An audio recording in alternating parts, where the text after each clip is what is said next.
Hello everybody, welcome into my latest live video. It's the 4th of April, 2025. I'm Carey Holzman, and today we have a video review for you of the... Last week we did the Minisforum, it's kind of a high-end 12900. When I say kind of, it was high-end, like the best you could get 2 years ago. And now, since they have remaining inventory, it's a heck of a price. But some of you are saying, well, what about AMD? Well, this is the equivalent, a little bit better than what we did last Friday in an AMD version. It's a little bit more money, but it's a little better equipped. And we're going to take a look at it today. You'll see it's still shrink wrapped, and we'll do the live unboxing and plug it in and see what we've got. We did a lot of work to the studio this week, so I don't know if you're noticing any echo, but that's because a lot of things have been moved out of the studio. Not everything, there's still a lot of stuff to be done, but from your side of things, it probably looks very similar. Experimenting with a little bit with the lighting, and then once we get everything put where I want it, then we'll see if we still have an echo. But I am noticing it, I can hear it. I suppose the downside of having it so crowded with, you know, stuff everywhere was the sound absorption was fantastic. But if need be, we'll end up putting foam on the walls or something to take that up. But we still have Luke Greenia and Ben Laird. All join us and say hello from all over the world here as we are live, unscripted, and unrehearsed. Of course, our channel administrator, Mara, is there in the chat in blue. And a hello to Thomas Mac T, as well as Scott, Mark Baggett, Steve Zundert, and was it Stevie? Should get my glasses. Gary Bickle says hello. Doman 2000 and Phil Stodd say hello. Martin Postema joining us here in the chat, along with Kurt Schlegel and Jose Lopez. Welcome in, guys. Brad Revel says hello. Ron Barnish joining us. Welcome in, Ron.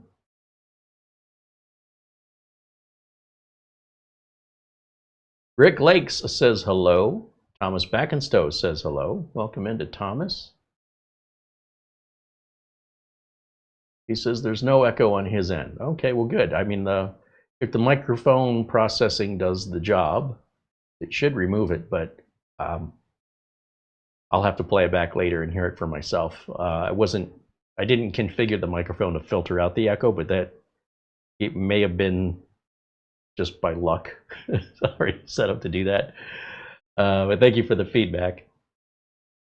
Robert Kachina joins us, along with Bull Terrier Mac, Chris Dunn saying hello. There's our friend Mark Leibowitz, who runs a computer repair shop out in the Chicago area, joining us here in the chat. And yeah, mini PCs. I'll tell you what, one of the things I've learned is that whatever it is you're doing for a living, you're probably not going to be doing it for more than 30 years. And it's not because you don't want to, it's because very few jobs, at least in you know, looking around at people I know in my own life included, aren't doing the same thing they were doing 30 years ago. And if you can, you know, if you can have that job that lasts you 50 years, all the power to you. But the industry is constantly changing. So all those nutcases who opened up VCR repair shops in the 1970s, and people said, "What are you doing, man?" Then started offering also DVD repair, and then eventually, within about 20 years, all those shops are pretty much gone.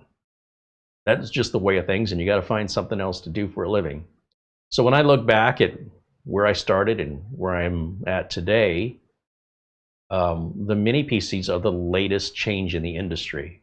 It's not a change I make. It's a change I either have to roll with or be left behind. So much the same of any other change in the past.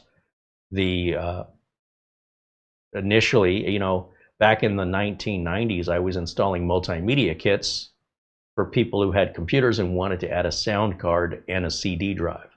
They were usually sold together. It was about $300 just for the multimedia kit, then whatever labor it was to install it. And back before that, I was building 486 33s, you know, 4625. Those were the first computers I was building professionally. And prior to that, it was Apple Plus, or Apple II rather, Commodore VIC-20, Commodore 64, the Commodore PET before that, the PET. Then, of course, I was into Atari 400, 800 for a long time, but that was all just fun and play. Once it became work, then it was the Windows, or what we call IBM compatible computers. And those were changing rapidly from 286 to 386. Again, it was still, at that point, it was still a hobby for me. At the 486 point, that's when I got my first job professionally building and repairing computers. That led to me writing a book, which actually contributing to one book, writing another book, which led to me exposing the leaking capacitor plague, which led to me, well, I guess the leaking capacitor plague was first, then the book, then the radio show. I did the radio show from about 2005 until about 2011, I want to say. And during that time, I was also teaching at the college, and I was also doing live presentations at computer clubs that were starting to dwindle away. Computer clubs were very big in the 90s, and their memberships were just dwindling and dwindling. And the pandemic finally killed that off. And YouTube killed off radio as far as my career is concerned. So the radio got left behind, and YouTube was started, well, for me, 2008 when we created the channel. So that left the radio behind me as I marched forward, and this new platform, which is worldwide without all the commercial breaks and much better audio quality than what you can get on radio, as more and more people abandon radio. And then, of course, with the advent of the electric vehicle, you can't put an AM radio in an electric vehicle, at least not in a fully electric vehicle, because it's on the same frequency as AM radio. The motors won't allow for the AM signal to come through. So then you'd have to spend a lot of money to basically build a lead box to put the radio in. It would add quite a bit of money to the price of the car. And, you know, kids today, as the old people like to say, they don't really listen to radio. I mean, the concept of listening to somebody else's playlist with commercials that you can't skip or fast forward, intolerable. So we're seeing that start to fade away as well. And after, what's it been, 90? So let's say I started building computers in 91, then 2001 would be 10 years. 2011 would be 20 years. 2021 would be 30 years. So we're at about the 34-year mark. And while PC building is still happening, it is not the craze it once was. It is fading and fading hard.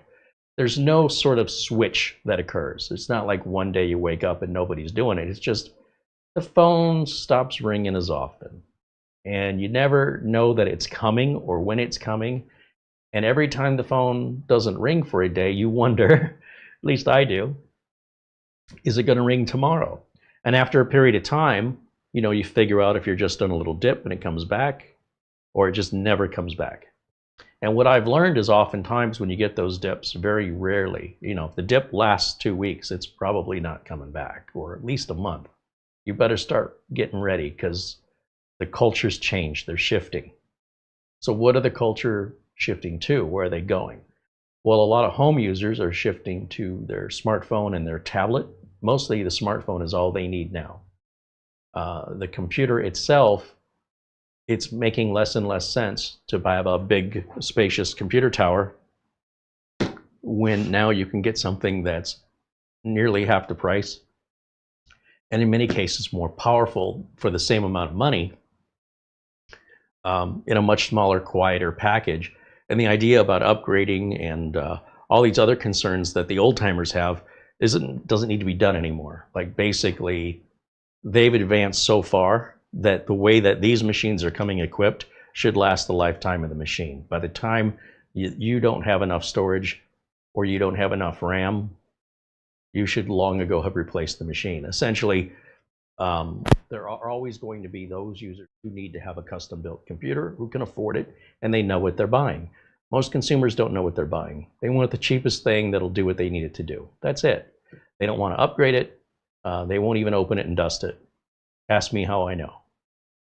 So I'm not here to tell you what you need. I'm just here to tell you that the business model side of things is that more and more customers want to spend less. And this is the ideal solution, and it's what is, at least on the consumer side and even on small business side, replacing the desktop. It's already been happening. And again, while the desktops are still being made, it's not like an on-off switch. It's just slowly fading out. And what's not helping is in the gamer and enthusiast community, where the graphics cards are very expensive and hard to get. That's almost like the nail in the coffin at this point. So we'll see where it goes from here, but some people will say, well, Carey sure is doing a lot of mini PCs lately. Yes, because that's where the market is moving. Now, well, I could independently continue to build computers. People aren't buying them, and they're stacking up here, and it's making a space issue for me, and it's a lot of money. You know, if you've got 20, 30 computers worth $1,000 a piece, and you'll be lucky to sell them, you know, for 20 to 40% off what it cost you to make them, that's a quick way to go out of business. So there's really no incentive for me to continue that unless a customer orders something and they'd like me to build it on camera. However, the cost of shipping has gone up, the likelihood of damage has gone up, and the length of time it takes to get something shipped has gone up. So it's expensive and slow and likely to break, and it's already fading out anyway. So my advice for people who still want the old-fashioned desktop tower is build it yourself, and you can have all the upgrades you want. And if you build it, you're probably going to want to upgrade it. If you get a little machine like this and it's really well equipped, then you can add whatever you want through USB indefinitely. You can add as much storage as you want through USB.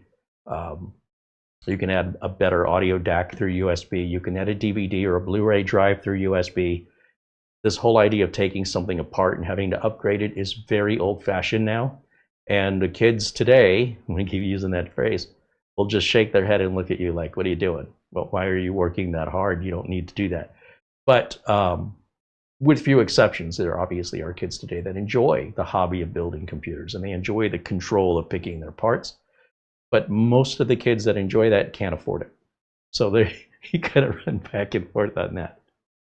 So yeah, we're gonna see a trend of more network attached storage type devices as more and more on the business side, servers are being replaced with network attached storage.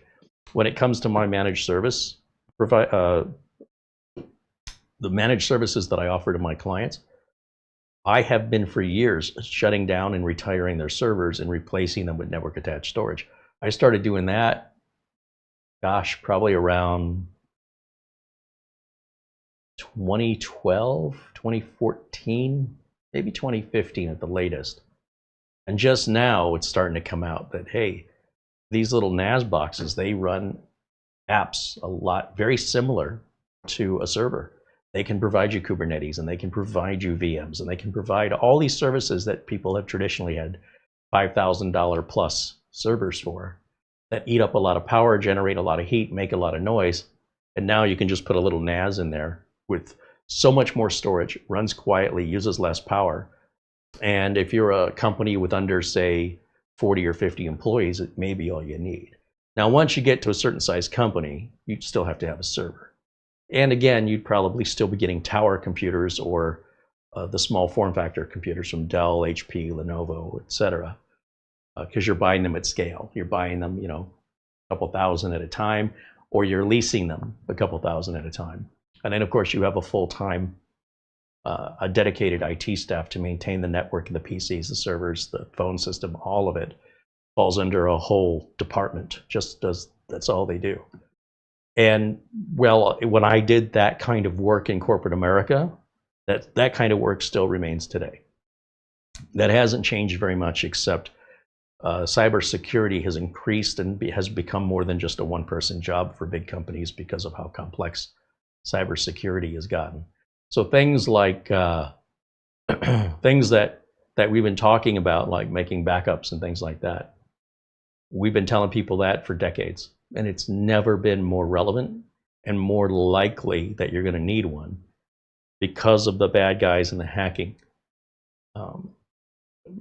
It's never been more important today than it's ever been in the past, and it was important in the past. But people are like, oh, it never happened. Yeah, it's gonna. It's getting so. It's pretty bad out there right now. So if you don't protect your data, well, that's on you when you lose it, but that's become even more important. And so as the whole economy, or not so much the economy, but the way people use computers and how long these computers are lasting now. It's not like, oh, we had a 286 last year and now there's a 386 this year and a 486 next year and then the Pentium. That was a rapid evolution. Well, we're still evolving very quickly. We're not evolving to the point where it's making much difference for most home users to go from one generation of chip to the next. It's maybe at most a 10% performance increase. Now, for some people that are really into it, they want that 10%. But for most of us, until you're about 4 generations behind, you won't notice any difference between 1 or 2 or 3 generations. It's so minor that for the amount of money you're spending to do that, what you're getting in return is just a teeny tiny bit. But those people who care the most about getting that little tiny bit, regardless of how much it costs, generally speaking, they're the ones making the videos. They're the enthusiasts. So if you're a home user and you're watching most of these YouTube videos coming from enthusiasts, you see a lot of very impractical advice where somebody's just throwing money at something to get a little tiny bit in return. And I'm here to ground you. I'm here to keep it practical and to give you the sound advice I give my business clients, which is you got to consider what your return on your investment is. Now, if you've got the money to burn, all the power to you. I'm not saying not to do it. But the customers that I talk to, whether they're home users or business clients, they all have a strict budget. And I want to make sure that my client gets something that's going to last many years reliably, that's going to run to their exceed what they need it to do, and isn't going to harm my reputation that if I sell them something that keeps failing or is too slow, that they take their business away to somebody else. And then how do I run a business? So I'm always trying to find that perfect middle ground. And that's what leads us to today's video. Because last Friday, we looked at Minisforum's 12900 HK mini PC, and that was the best you could buy 2 years ago. Didn't get any better than that. It was about $1,000. Today, for under $500, you get that machine pretty well equipped because it's 2 years old. That means you have 2 years of updates. So Windows 11 22H2 will probably be installed, and you have to upgrade it to Windows 24 H2 if you want to keep it secure online with all the added bells, whistles, and features that have been added to Windows 11. That could take a while. It could take a couple hours to do that, as you guys well know that watch this channel. In exchange for that, you're getting the machine for nearly half price. It's still got the same amount of life in it it had. It's not like it's not like a used car. It's brand new. It's never been used. It's just been sitting on a shelf. Well, in much the same way, because of the trend and the economics and everything, we are starting to see yesterday's high-end flagship computers, whether from Intel or AMD, sold at about half the price they were. And if anything, they're equipped better. They've got more RAM. They used to give you 16 gigs of RAM and 512 of storage. Now they're throwing in 32 gigs of RAM and a terabyte of storage. And that makes more sense on a higher end chip. I see people, they've got these, really cheap mini PCs. They're like $200, and they want to put 32 gigs of RAM and a 4 terabyte drive, which they could buy 4 mini PCs with for what they paid for. It doesn't make any sense. It's like putting hubcaps on a lawnmower. You can, no one's going to stop you, but that's just, to me, a complete waste of money. So today, we're looking at the AMD side of things that Minisforum offers, called the UM880. Now this one is slightly higher performance, equipped slightly better than the Intel 12900 we looked at last week, at about $50 more. So it's not that they're giving anything away, but which one's a better value to you depends on how you see the value and whether or not you're loyal to one brand or the other. Most of us, at least in my world, we're loyal to what we can afford. So, all right, taking a look at today's machine, we have, I'm going to take you over to Minisforum's site, and we'll see the way Minisforum is promoting this, because again, I've got no rehearsal. Everything is done live and unscripted here. So I'm not even sure how this is equipped. I did look at the specs, but I forgot. So let's take a look together. Here we go. So the UM880 Plus. So there was always a UM880. Today it's being sold as the Plus.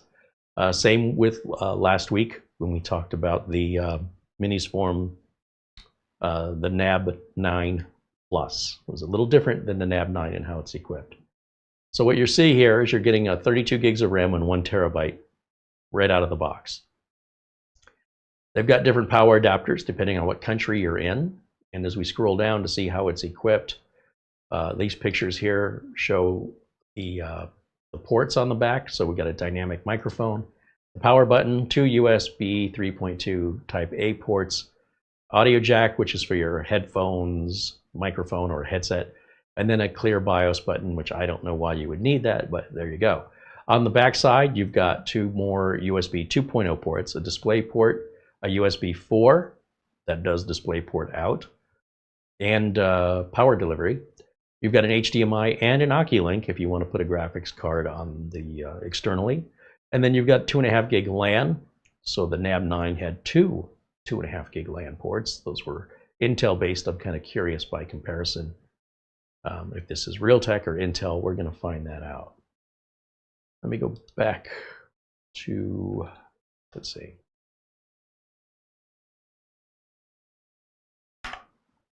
Not going to let me. There it goes. Let's go down here to the specifications just to see how they're promoting it. This is a Ryzen 7 8845 with the Radeon 780M built-in graphics. This is an 8-core, 16-thread processor that'll boost to 5.1 gigahertz. Again, with the OCuLink support and the 40 gig per second USB 4 port that supports 65 to 100 watts power delivery and display port out. It's got Generation 4 SSD. Now this unit has 2 M.2s, whereas last week's unit only had 1. But this one has 1 Ethernet port, where last week's had 2. That's why I'm saying there's different value depending on what's important to you. This also has DDR5, where last week, looking at the Intel 12900, was DDR4. You know, whether or not that makes a difference depends on how you use it. It's a 65 watt TDP on the CPU. And as we scroll down, that's the inside. You can see there's 2 PCIe M.2 slots here, NVMe slots. Gen 4, both of them are Gen 4. And your standard dual socket SODIMM DDR5 RAM, which this says has 5600 speed. Those are going to be 2 16s. It says it'll take a max of 96, but they do have, Crucial, I think, came out with 64 gigs apiece, so you can actually bring that up to 128 gigs. Again, it doesn't really make sense why you would, but it's not a limitation of the motherboard, it's a limitation of the RAM. Just like here it says max 4 terabytes on the storage, there's no such thing as a maximum. If you wanted to put 8 terabytes in there and spend $800, you could totally do that. A little bit about the OCuLink port and the graphics dock that would be required. And this graphics dock also requires yet another power supply. It's an ugly cabling mess and it's very expensive, and it will not run to, the graphics card will not run to its greatest possible performance because the OCuLink port will bottleneck it. But it's much, much better than the built-in graphics. I think if you just want to add a graphics card, you should protect it. And in my opinion, if you want a gaming PC, build a gaming PC. This is not what this is built for. They do have some mini PCs that are built with mobile graphics chips, the same as gaming laptops. I would not do this. This is so unsafe, in my opinion, to put your multi-$1,000 graphics card just out in the open where anybody could get their fingers on it, especially if you have pets or small kids. And you're barely seeing the amount of cables, right? Because you're going to need a power cable, you need the OCuLink cable, you need your video cables. It's a big spidery mess. I'm not a fan of that, but it's your money. You can hook up to 3 monitors at the same time using 1 monitor plugged into HDMI, 1 into DisplayPort, and 1 into the USB 4 port using an adapter. All 3 of them will support 4K at 60 hertz with the HDMI going to, at least on 1 monitor, 8K at 60 hertz. I don't know what you do with 8K yet, but it's coming, I guess. A little bit about the USB 4 port on there, a little bit about the wireless connection, which they say is Wi-Fi 6E, and Bluetooth 5.3, which sounds exactly the same as what we had on the NAB 9 Plus. Again, there's a picture of the ports. A little bit about the cooling system. Minisforum does use liquid metal on their coolers. It must be applied by machine in order to get an airtight, perfect fusion between the bottom of the heatsink and the top of the CPU. And no human being can do that better. What ends up happening if you take that apart is you will always make it worse. There is nothing you can do to apply the liquid metal unless you have the proper machinery that does that. If you take theirs off and apply your own, yours will oxidize within a year, and your heat and temps and longevity will be severely restricted. And if you don't believe me, just try it. It's unwise. So taking a look at what's in the box, they say we get the mini PC, the power adapter, of course the power cable, a VESA mount, an HDMI cable, an instruction manual. That's all becoming pretty standard these days. And they're showing it using for live streaming, meetings, online education, in a school, or for school, outside of the school, in an office, or even gaming. So because there's so many types of games, when I refer to gaming, I'm referring to high-end AAA title, expensive games that are, brand new, that just came out, that require intense GPU usage. But lots of older games run fine, retro games, esports games typically run fine. And even some AAA titles will run fine as long as you turn down the resolution and some of the settings. But again, it's up to the gamer to decide how finicky they want to be, and that's often decided by how much money they want to spend.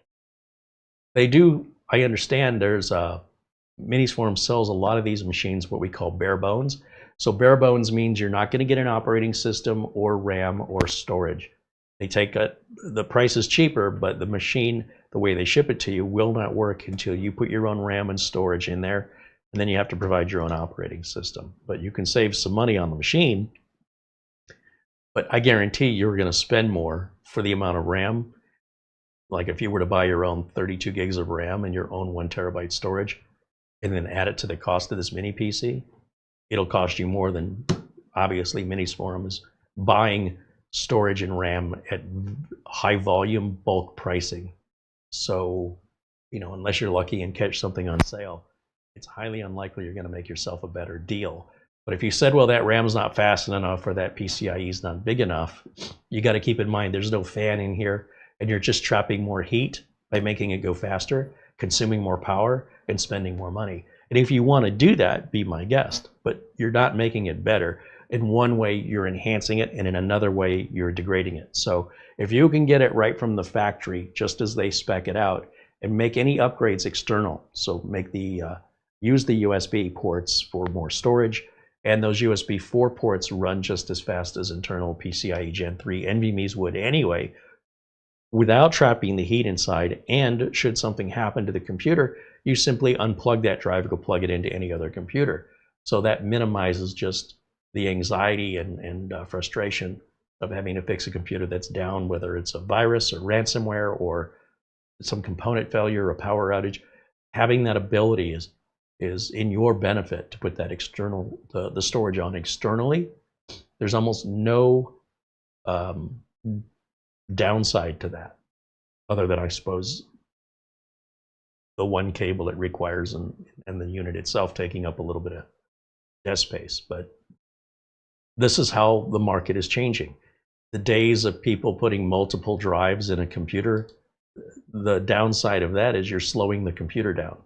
Somebody's saying, I got all these old hard drives, I hate for them to go to waste.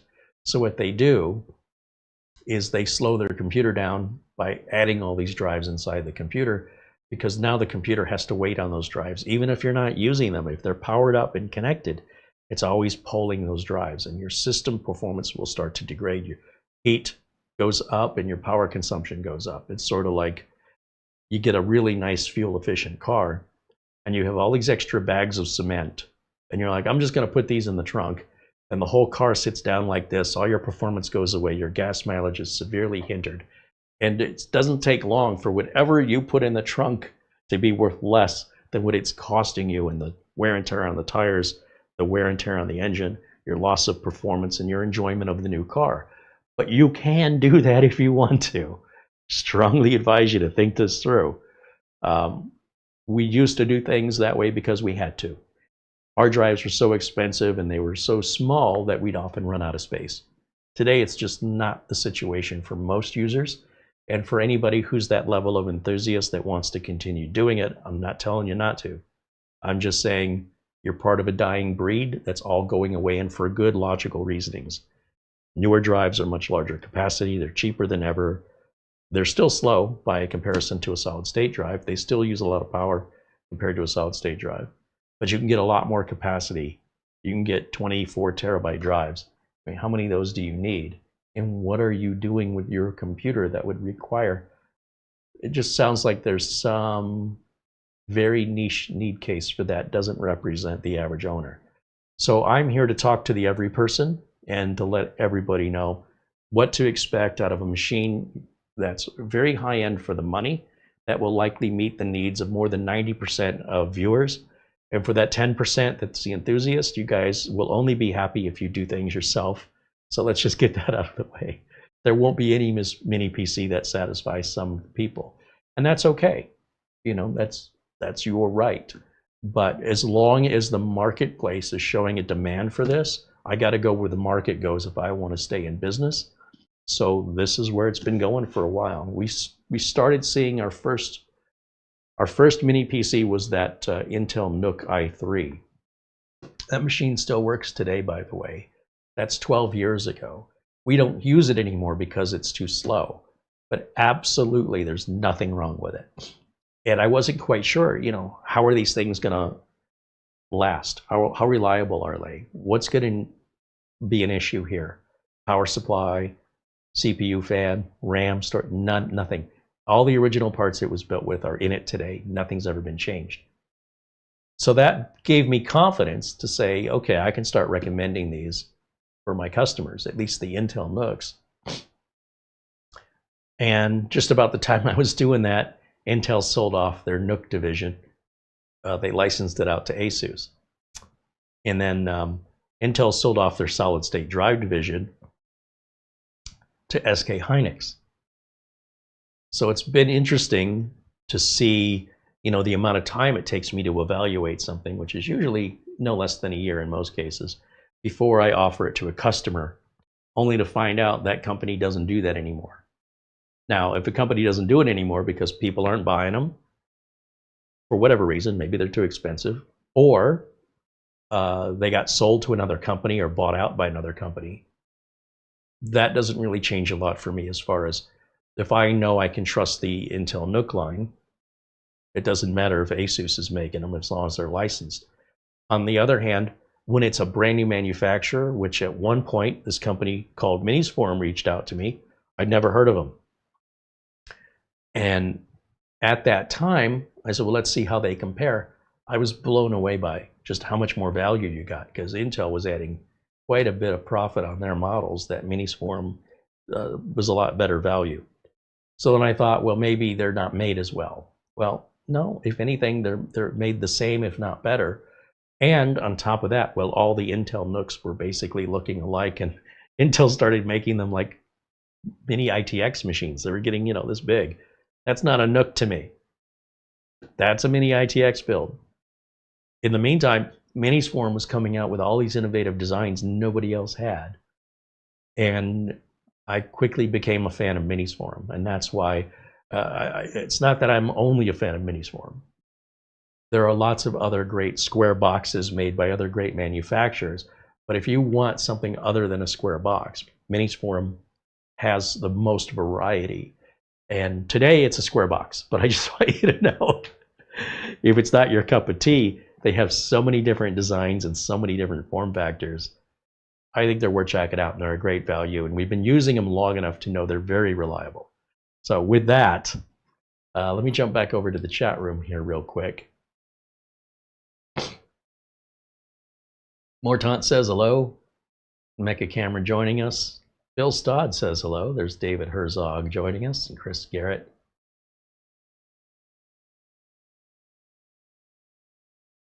Dazzle555 says hello. Al J is joining us. Alvin Shaver says hello. Welcome in, guys.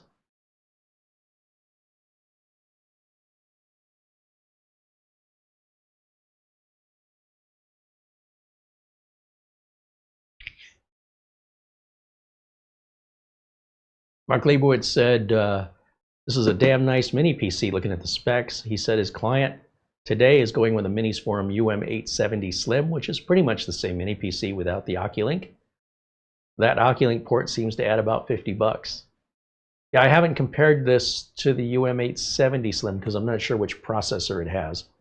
But the $50 difference between this and the NAB9, remember the NAB9 has the two 2.5 gig LAN ports and one internal M.2. This has two internal M.2s along with DDR5 and a slightly higher end processor which has a better GPU for gaming, built-in integrated GPU compared to the Intel. So if you're not gaming on it, whether or not you're willing to pay more to get that second M.2 Gen 4 or that DDR5, that's where some of your $50 price point comes in. I believe that's a reasonable explanation, if I had to guess. Bajan Guy says hello. And let's see, miss anybody? I hope I got everybody. Welcome in. It's good to see everybody joining us. I hope you're having a great Friday. This coming Tuesday will be the second Tuesday of the month. That means there'll be some more Windows updates released. A lot of people talking about anything negative they can find about Windows. Nobody has anything positive to say. There's a new feature rolling out, and this is going to be primarily beneficial to IT departments, called the man, I've already forgotten what it's called. It's in the preview build, and it's called, hold on, let me search for it.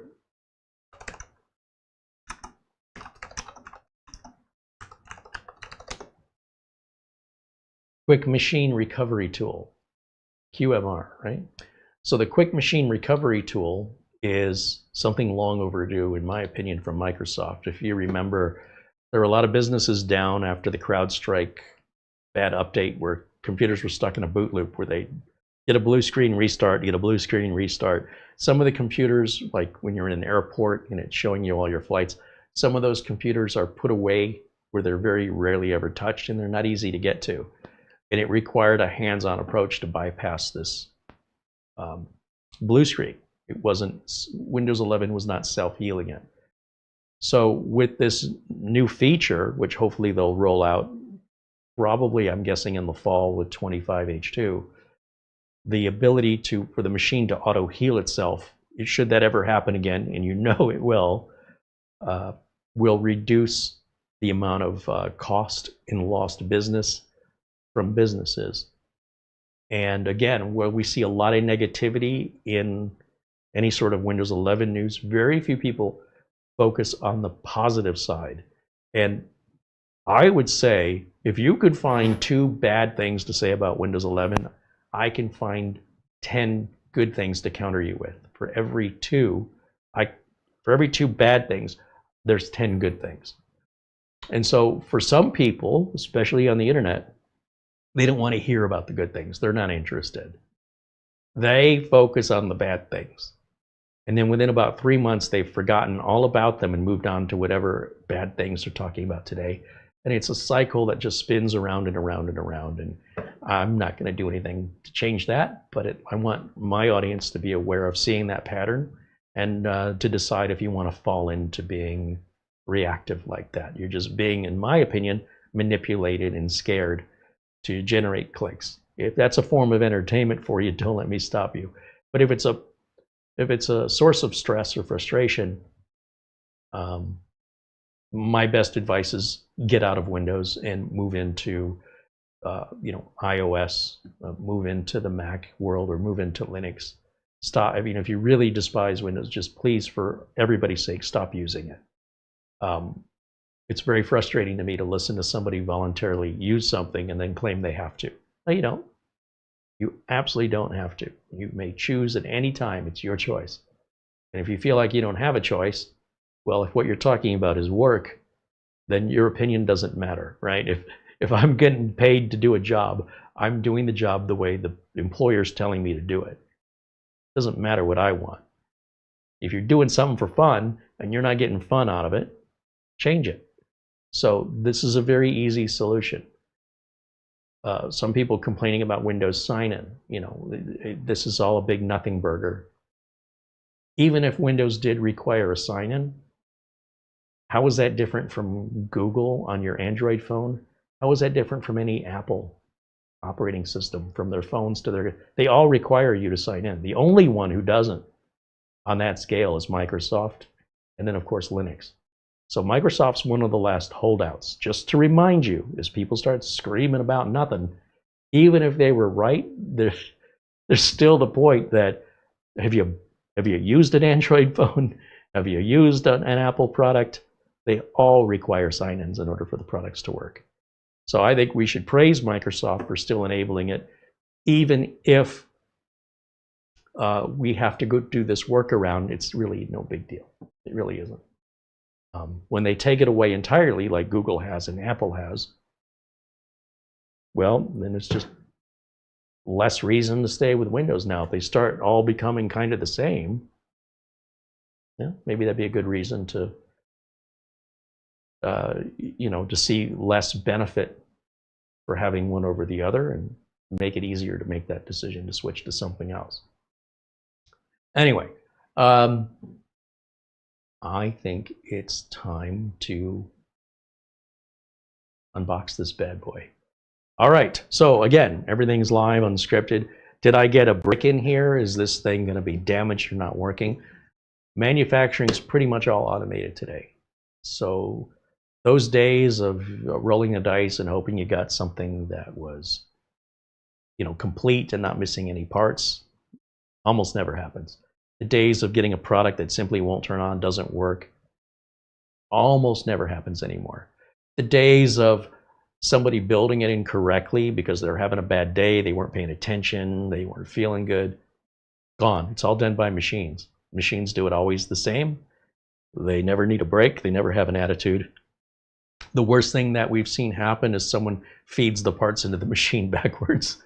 And again, pretty rare occurrence when it happens. And it's been a long time since I've seen any news about that. But that's the human side. Once we take the humans out of it, the process becomes extraordinarily efficient, precisely the same every time. And they can run those factories 24/7. They don't have to go on 8-hour shifts. There's no child labor or anything like that. So you end up getting a much better value over a much better product as far as how well it's built. They're all built exactly the same. All right, let's start this process here.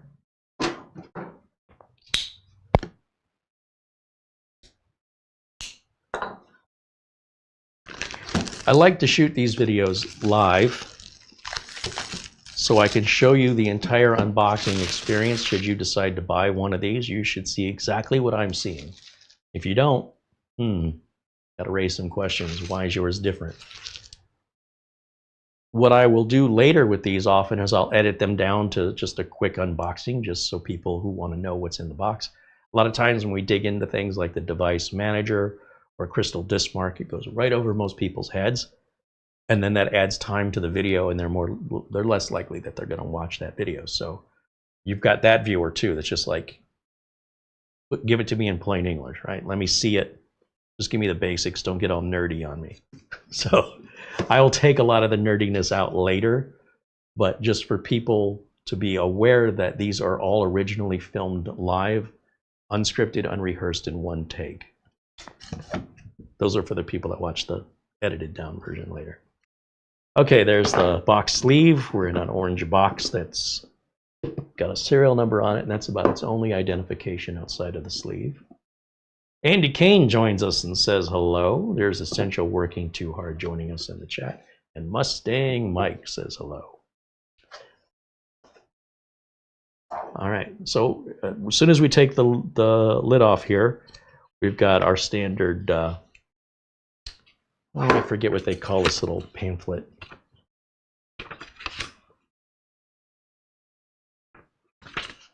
I'm probably gonna have to put my glasses on to see that. It's usually like warranty information. And then you've got this other little pamphlet here. It's all written in different languages because they sell these in various countries, and they just put one packaging for everybody. Cuts down on the cost. That's a little added protection, so it ensures that the machine arrives to you unscathed and undamaged. Right here on top, we've got our mini PC. They'll have some kind of plastic wrapping around them. And it's silver in color. I'll bring this up to the camera. We'll look at these ports together.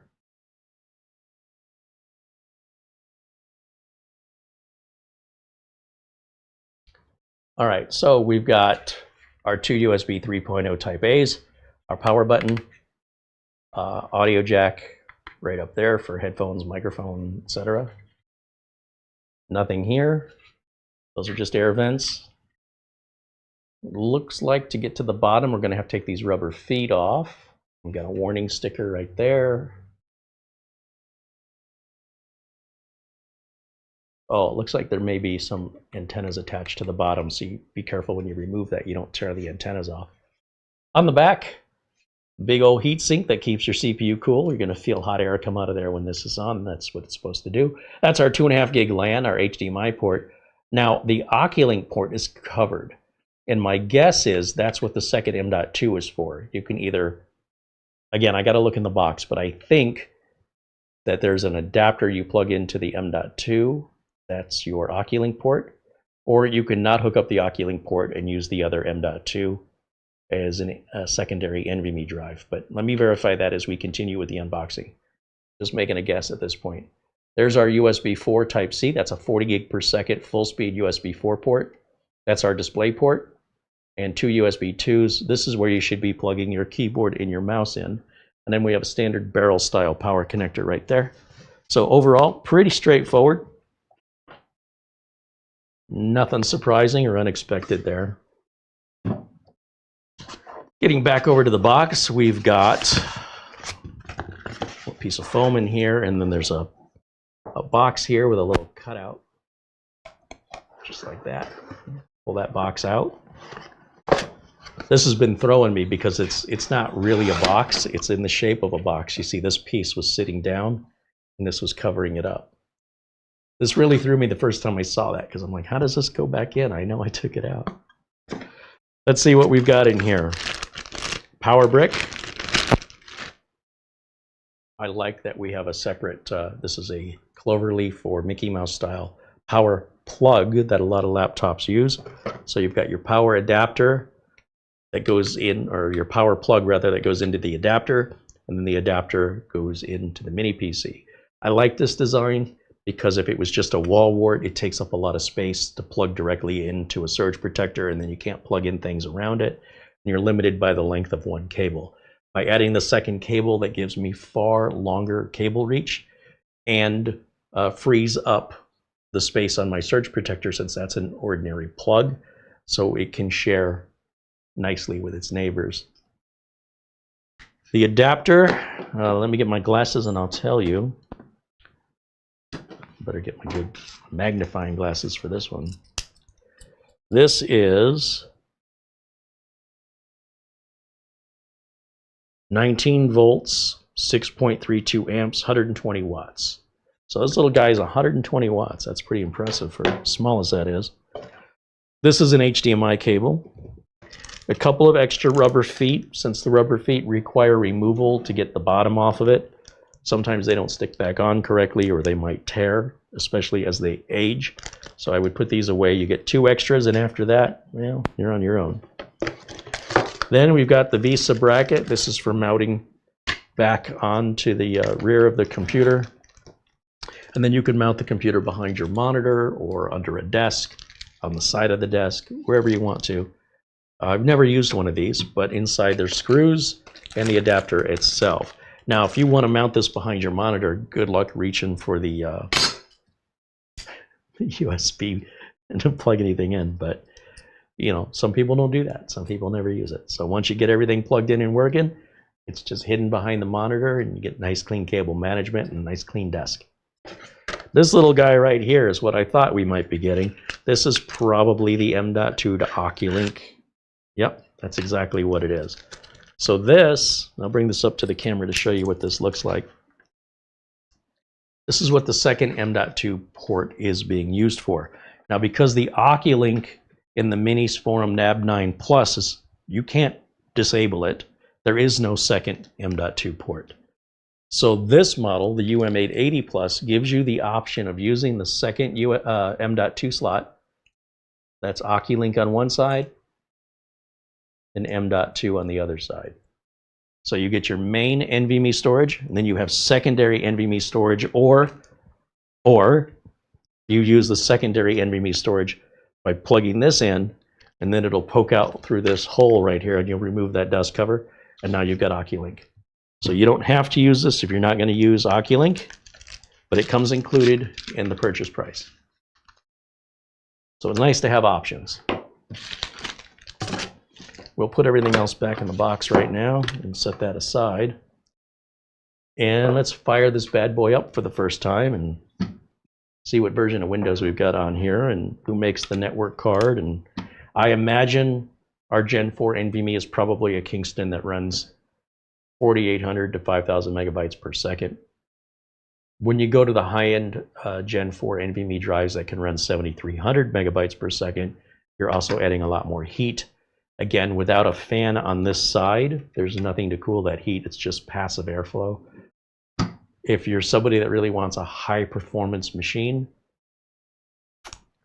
they do make more expensive mini PCs that are a little more desktop-like. But for most people, you'll never see a difference between 4,700 megabytes per second and 12,000 megabytes per second. The faster you go, the more minimal the return is noticeable by a human being. So your Windows startup time doesn't change, your app load times don't change. You're not going to type any faster, you're not going to read any faster, and the programs may load by milliseconds difference. With some exceptions, but that's the general rule. I wouldn't be too obsessed with the numbers, because the higher the number, the more the cost. But you reach a point of diminishing returns where you're just chasing benchmarks at that point. So I'm totally fine with the way this is spec'd out of the box. I personally would not use the secondary M.2. I would not use that for another storage because, again, we're trapping more heat. I would rather go external. I would get an NVMe drive, put it into an NVMe enclosure that's USB 4, like the Zyke drive or the Arico drive, and you're going to move the data at 3,300, 3,400 megabytes per second externally. That's so much better, and get the heat out of the inside of the box. So for me personally, that's what I would do. I don't have any use for OCuLink as of today, so I would just leave it just the way they built it from the factory. I would not be opening this up. But that's me, and that's how I would set it up for most clients. And then, of course, if things change, I always have the option. It's just nice knowing I've got the option. All right, we'll plug that in. We got a keyboard and a mouse here we'll plug in, and then I'll grab my HDMI cable. Turn the keyboard and mouse on. We're not plugging it into the internet at this time. On our first Windows boot, we want to be able to create that local user account. We don't want updates going in yet. We want to make sure that the machine works as it should. Then we can go and put updates in. But if we have a problem right out of the gate where the machine's not firing up or working properly, the first thing you need to do, unplug any printers, flash drives, network, anything you don't need to start the computer. So rather than unplugging what you don't need, what if you just never plugged it in to begin with until you verified the darn thing works? So we go through that setup process, the out-of-box experience, and assuming, as usual, everything works like it should, then we start adding one thing at a time. We'll add the network cable, download the updates. Once all the updates are done, then we can add the flash drive to bring over, install any programs or data. We can install our printer. We can set up our email, one thing at a time, and always reboot between things so that if the reboot fails for any reason, you know the last thing you did that caused that. If you do a bunch of things before you reboot, I don't want to be you in the diagnostic. I feel bad for you because that's bad decision making. If you think you're saving time by avoiding the reboot, you might be if it works out.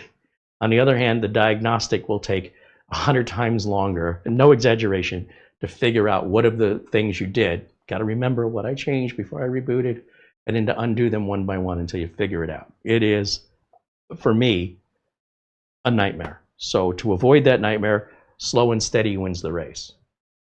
Okay, just overall. Let's power this on, and let's jump over to camera 2, and we'll get our first boot. This is live, Everything's been unpackaged, unboxed, live on camera. So any anxiety about getting a bad unit or what's going to happen, I'm so confident in manufacturing today and the processes, I have no concern about it.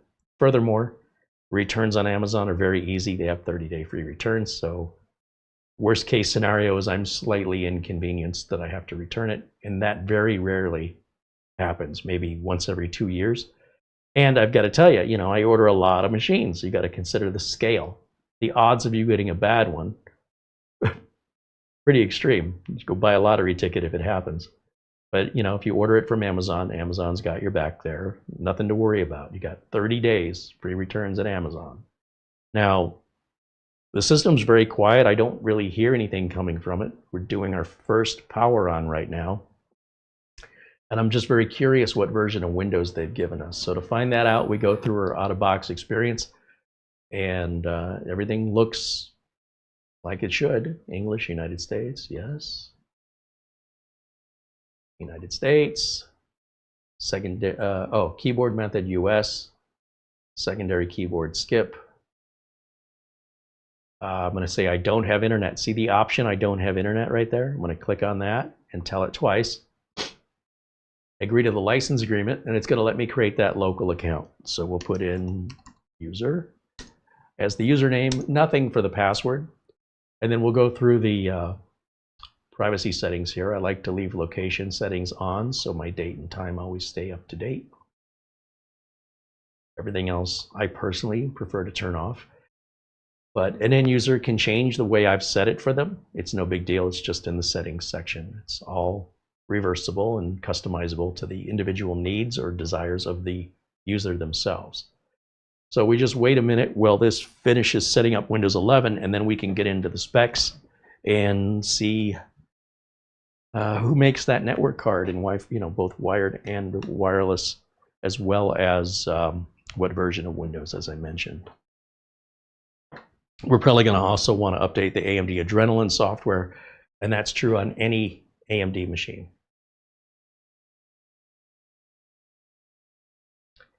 And we're just wait a minute while that runs.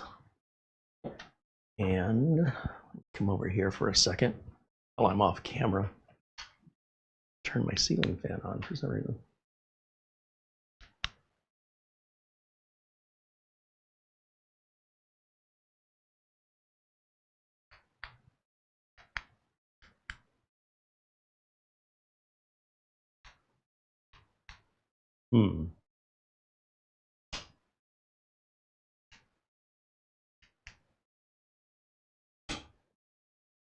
Doesn't want to work today.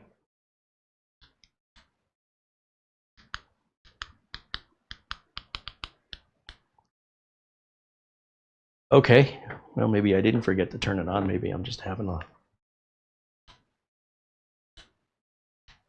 It's being difficult. Okay, well, I guess I'll leave it off. Oh, wait a minute. It's decided to join me. There it goes. All right, sorry about that. Let's take a look here. Now that we are up on Windows, I'm going to go ahead and plug the internet cable into it.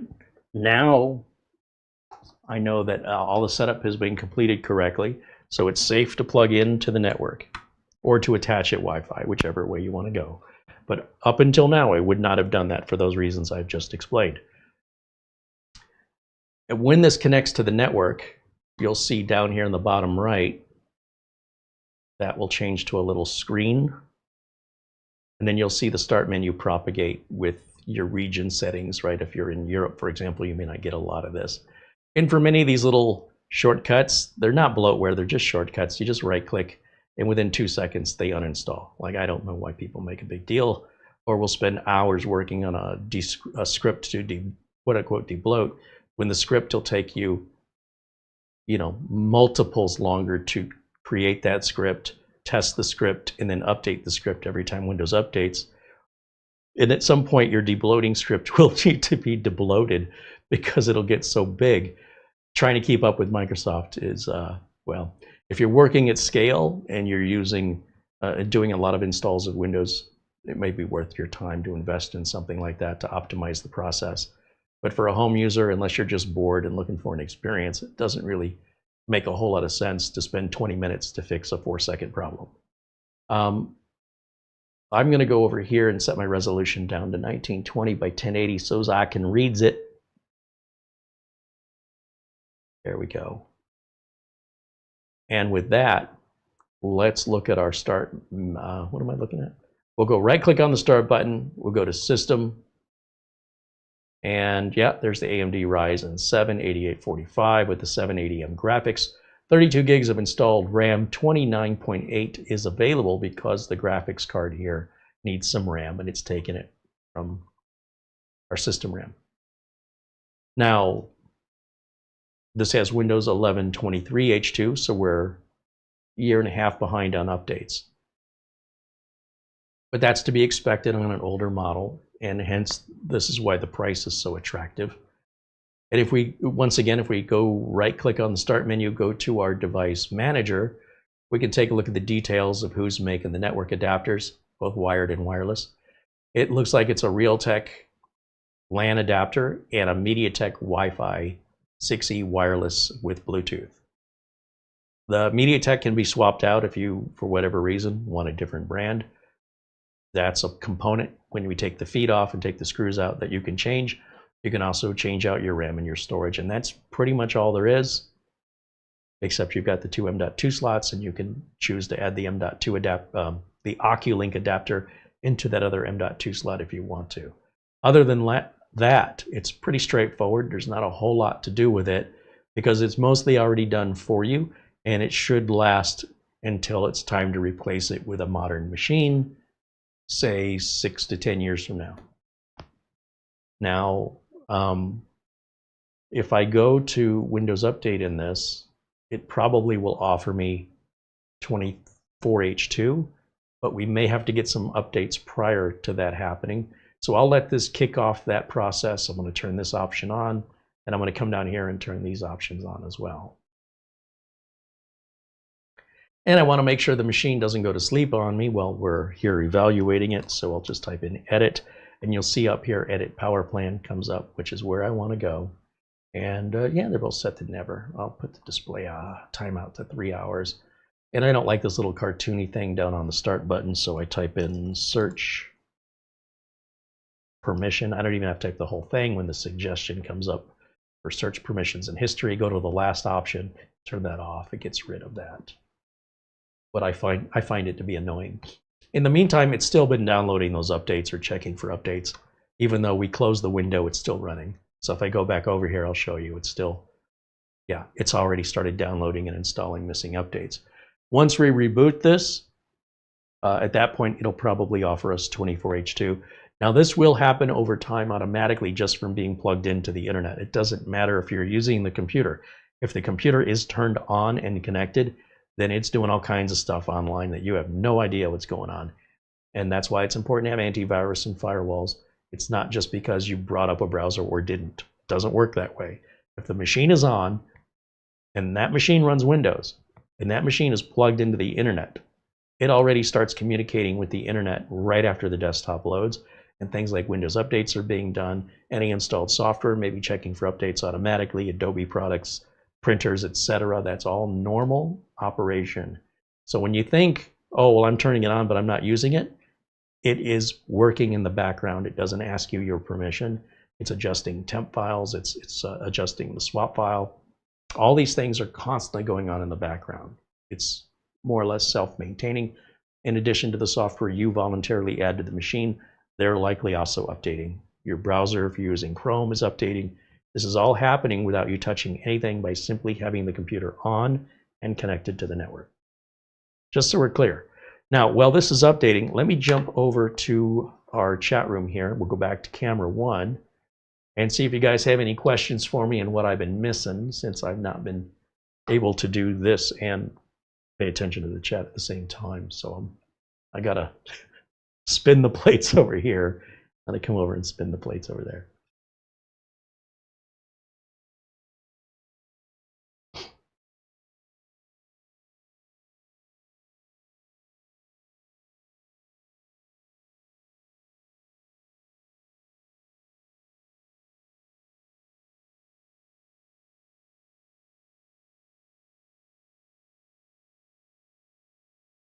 adding to the inside is for big boy PCs. If by big boy you mean older people that want to take what they learned years ago and continue to do it the same way today, then yes. Or there's certainly special case scenario where some, in general, businesses or end users have a specific, outside of an emotional, this is how I learned it and this is what I want, there are exceptions to why somebody may want a tower computer, or not even want, but require one. But they don't make up the bulk of computer sales for consumers today. They still make up a bulk of computer sales in businesses. However, I wouldn't call it big boy. I would call it maybe old boy. That's not derogatory. It's an observation. It's just another way you can look at it. There's nothing wrong with either way. Again, I'm here to represent the market and to keep myself in business. And the market is not from niche product. The market for me is in product that's going to sell in bulk. You know, if I'm selling a computer to a customer, that may only happen once every 8 or 10 years. So I need to have enough customers to keep me in business for the 8 or 10 years. Or I could have one business, and that one business can order that many computers in just 12 to 24 months, maybe not even that. So clearly, to stay in business in my line of work, it's really about being able to help as many people as possible, because there's not a lot of profit margin in this business. And repairs are starting to fade out because it's costing more to repair something and taking longer than simply replacing it immediately with a new warranty. And this is where we're at least on the business side of things. Now, where you as an individual are, you know, that's up to you.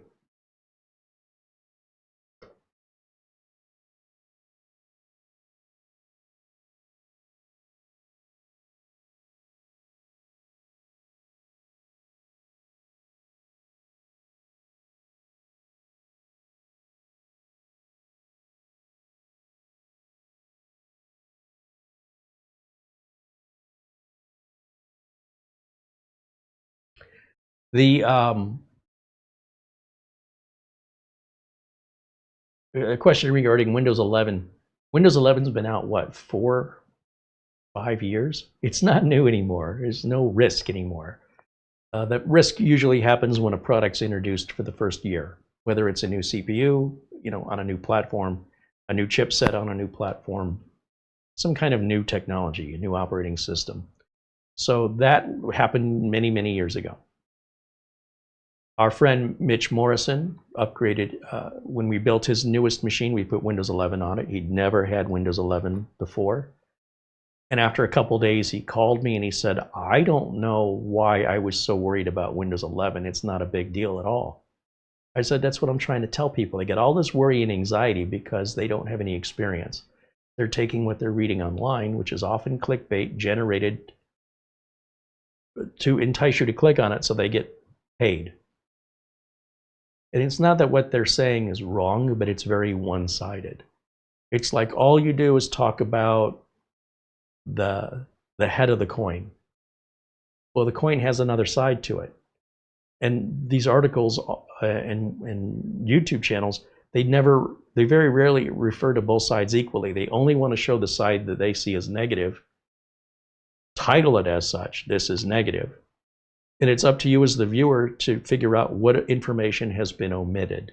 What have they left out of here? So as we continue to focus on one side of that coin, it's important for you as a viewer to recognize that and to purposely seek out reviews for the other side of the coin.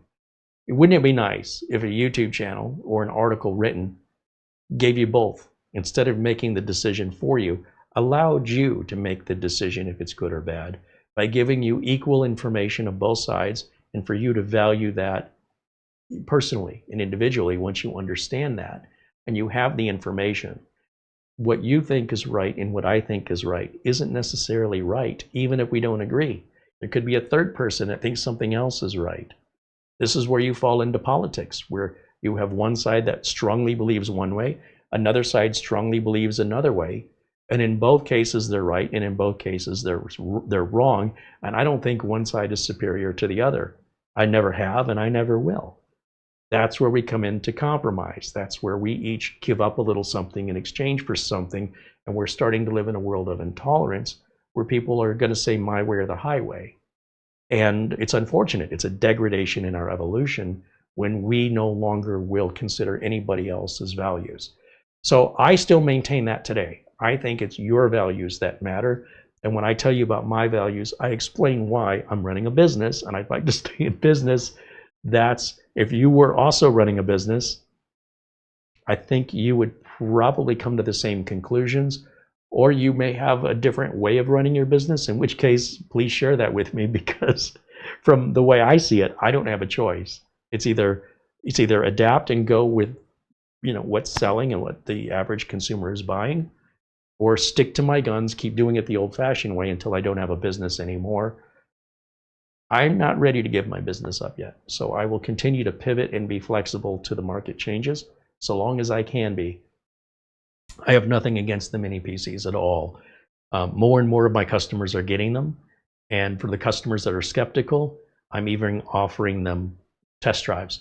I'll put it in their office. I'll say, I'll tell you what, I'm not going to answer your question if it's good or not. I'll say, yes, I recommend them, but at the end of the day, will it meet your needs and expectations? There's only one way to know for sure. I'll come put one in at your office, and you tell me what, if you have any concerns or issues, let's talk about it. And what do you think happens? They buy it. Every single customer I put one in, except for one, has bought them. And the reason that one customer didn't want it is he was afraid someone's going to pick it up and walk off with it. And I said, well, we could put a $9 Kensington lock on it. And I think it's an emotional thing. He's like, yeah, I just prefer the towers. I'm happy to sell you whatever you want. You want the towers? We'll sell you the towers. How was the performance on the mini PC? He says it was outstanding. How was the noise? I can't believe how quiet it is. It's truly amazing. You don't want to deploy them in the oven. He says, I just think someone's going to walk away with them. I go, well, they could just pick up your tower and walk away with that too.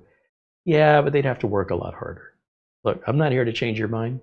You've already considered all that. That's what you want. That's what you'll get. Thank you for trying it and evaluating it. We move on. One customer. That's all I've had so far that had no complaints. Couldn't believe how much power was coming out of it, and yet still didn't want it. That's hard for me to explain. I don't need to understand it to respect what they want. At the end of the day, that's my job. Sometimes customers don't know what they want. They see these little boxes, they go, there's no way that's any good. You've never had one before. It's just like Windows 11. Should I be worried about it? You need to install that and decide it for yourself when you're ready to have that experience. You can read articles that are all pro or all negative. The internet is an echo chamber, so if you start clicking on negative articles, it'll start presenting you with more. Until you yourself make that change, you're going to be fed exactly what they think you're going to eat, not necessarily what's good for you or a variety.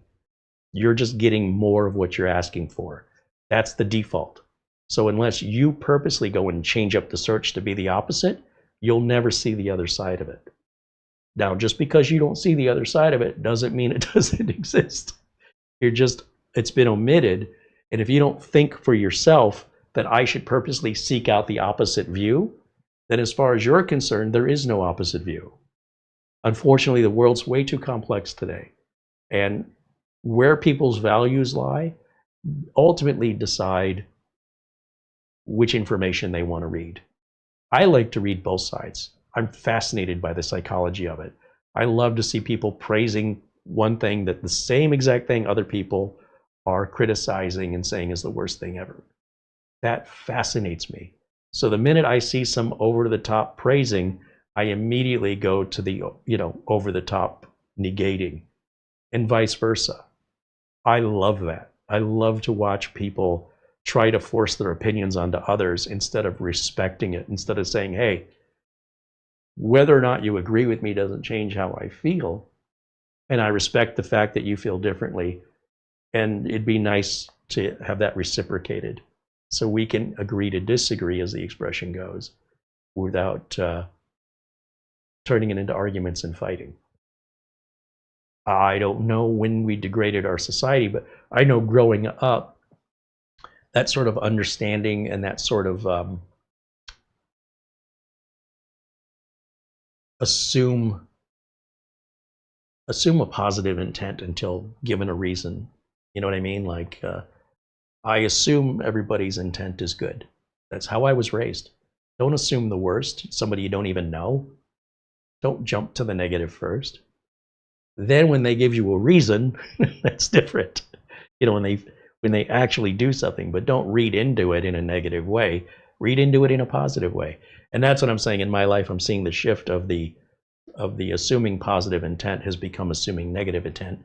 And then the respect of allowing other people to think differently makes those people your enemy if they don't believe what you believe or see the same values that you see.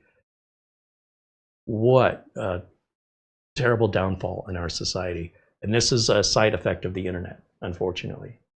But it is still nothing I can change, but I can at least be aware of it. And then when I'm looking at information online and I'm watching human behavior in response, how it's changed from when I was a kid, I know not to bring up certain topics with people. Just overall, there's no point in it.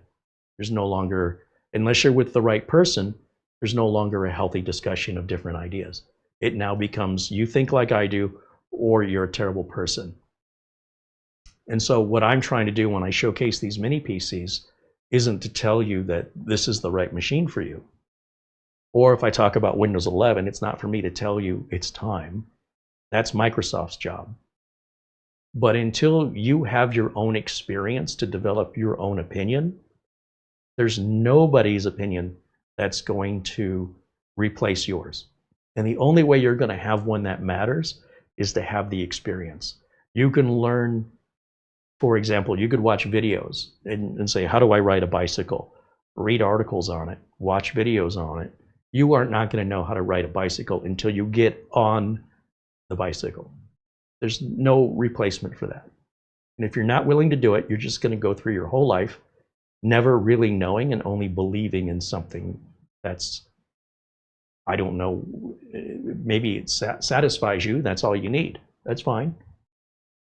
But you won't really know the truth until you get on the bicycle and figure out what balance is. You'll never really understand it.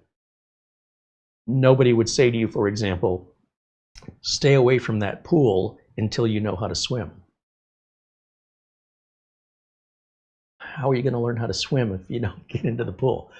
So there's this bizarre avoidance where we praise ourselves for avoiding bad things when we never actually tried it and don't know that it would have been a bad thing. And I see it more and more and more where people are afraid of negative experiences, so they have no experience at all. And then they pat themselves on the back for dodging a bullet when it could have been the best thing they ever did. But they'll never know because they never gave themselves a chance, because they voluntarily believed in something they saw or read online from usually a complete stranger. It has no relation to them, has no similar values and no similar experiences. But the conclusion is, well, I don't need to do that now. I saw somebody else do it. You are only hurting yourself if that's what you're going through life like. We're all here for a limited time. Make the most of it. I'm not suggesting being irresponsible and doing stupid things, but if you have an interest in something, a genuine interest, then only you can determine the value of what that interest means to you by having some experience with it. And that's what I encourage you to do. And especially when you've got 30-day free returns at Amazon, what have you got to lose? If you can't make up your mind in 30 days, it sounds like you like it. That's all I got to say. So when somebody says they don't like something based on an actual experience, I respect that a lot more than somebody warning me of or telling me how to do something that they've never done themselves. They just read it somewhere and then they just parrot it back out as though it actually has any value when they're not the author. They're just plagiarizing other people's work. And I find most of the time those people are completely turned around 180 degrees. They're reading an article from somebody who doesn't understand what they're writing about, but they don't know that. They read that article as if that person knew what they were talking about. They don't test it. They just go around repropagating the same misinformation. And at the end of the day, words are still words. And until you actually do something, and then you want to share your experience, that's where we want to hear. What was your experience? Because sometimes people have an experience because they used a product incorrectly. And when we can correct them, suddenly say, hey, this product's pretty good. Or other times they have a bad experience and it's just interesting, that they see it that way. Again, I'm not trying to change anybody's mind, but I much more, me personally, much more value somebody's personal experience over what somebody saw or read online. So when it comes to Windows 11, try it and see for yourself. When it comes to mini PCs, if you're interested, the only way you're going to know if you like one, try one and see for yourself.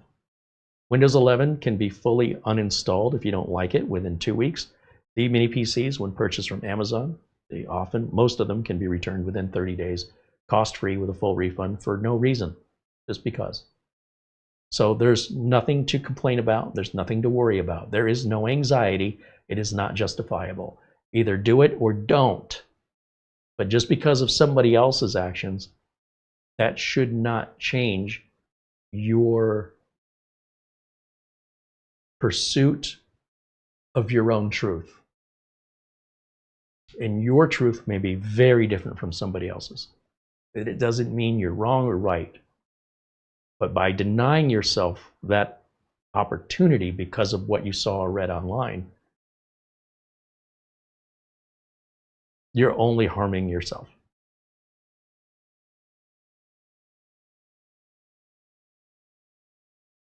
Mark Leibowitz said, all of my clients who bought mini PCs so far have loved them. In particular, they love regaining the space taken up. Sure. I mean, constantly my clients are running their office chairs into their tower computers. They get all scuffed up and banged up. Yeah.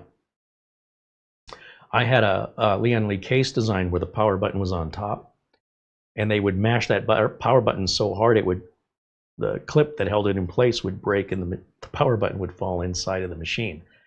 The outside power button still looked the same, but it didn't touch anything underneath it anymore. And that used to be a service call to go in there and basically get a hot melt glue gun and glue that back. That's never going to be a problem here. I mean, no one's going to be putting the full force of their weight down on top of the button like they were on these Lian Li. It's like a PC99 tower. And it's usually not something we have a problem with on the front of the machine either. And then we had that 200R that had the bad reset button because someone kept pressing reset apparently until they broke it. The reset button here is going to require a special tool. The need to have to do that with any sort of crashing or system stability should be pretty much removed. Worst case scenario, you pull the power out of the back. You shouldn't even have to do that once, but in a bizarre fluke, you might have to cut the power. And you could cut the power by hitting a switch on a surge protector. You can hold the power button in for 10 seconds, or you can physically remove the plug from the back. This whole idea of using the reset switch, days of yore, man, I'm telling you. There is a BIOS reset, and that's for people that want to get in there and monkey around. If you don't get in there and monkey around, you should never need the BIOS reset. That's just a consequence of your actions. That is potential. And if you don't do that, that potential goes away. So decide which way you want to go and plan for it either way. That's all I'm saying. Just understand that there is a potential consequence that exists when you do certain things, not everything, with the computer. And if it's something that you think you can improve and make better by getting into the BIOS and messing around with settings, maybe you're right. But if you're wrong, you could make the machine very unreliable and frustrating to work with. Then you would need that little pinhole for resetting the BIOS. I've never met a normal user. When I say normal, I mean an average computer user, non-geeky, non-nerdy, ever get into a BIOS. They don't even know what it is. So if you want to go down that road,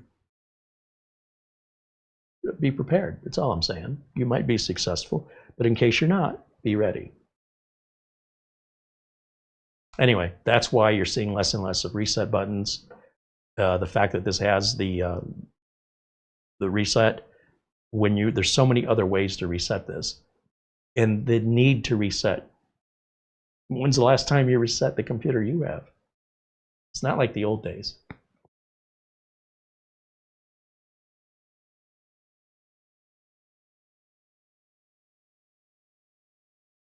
Phil Stodd said, I introduced mini PCs to our company, and everyone that has one thinks they're great, except for the service manager.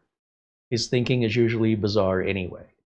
Well, if you're a service manager and you're accustomed to having to work on televisions that are powered by tubes, you know that you better have a lot of spare tubes on hand, and this is a routine item that's going to go out and you need to be able to service them. So when someone shows you a flat screen TV that has no tubes, and all you're thinking is this thing's going to be really difficult to service, it's because the information you have from before you're applying to the technology today, and it doesn't apply. But give him time, and it'll sink in. He'll realize that his concerns over service are absolutely unjustifiable, but he's never going to know. You have to give it time. He's had so many years of this one thing always happening this way, he wants to be ready. And now it's like, man, if that same kind of scenario happens here, this is going to be a lot harder. If they're built very different. So the requirements and why you would go in for service on those older machines no longer exists today. It's significantly reduced. And he's never going to believe that until he experiences it. So you just have to give him space. And after a couple of years, that whole thing's going to just, it'll just vanish naturally. It'll dissipate into nothingness and be forgotten. And so a new habit or a state of mind is created through repetition. Cognitive behavioral therapy is essentially what it is. And it does take repetition and time. Patrick T says, I'm strongly considering a mini PC to replace my gaming laptop by October this year, as long as it can run Second Life. If main PC were ever down, oh, so he wants it as like a backup machine. I don't know what the requirements of Second Life are, if anybody in the chat knows which mini PC will run that.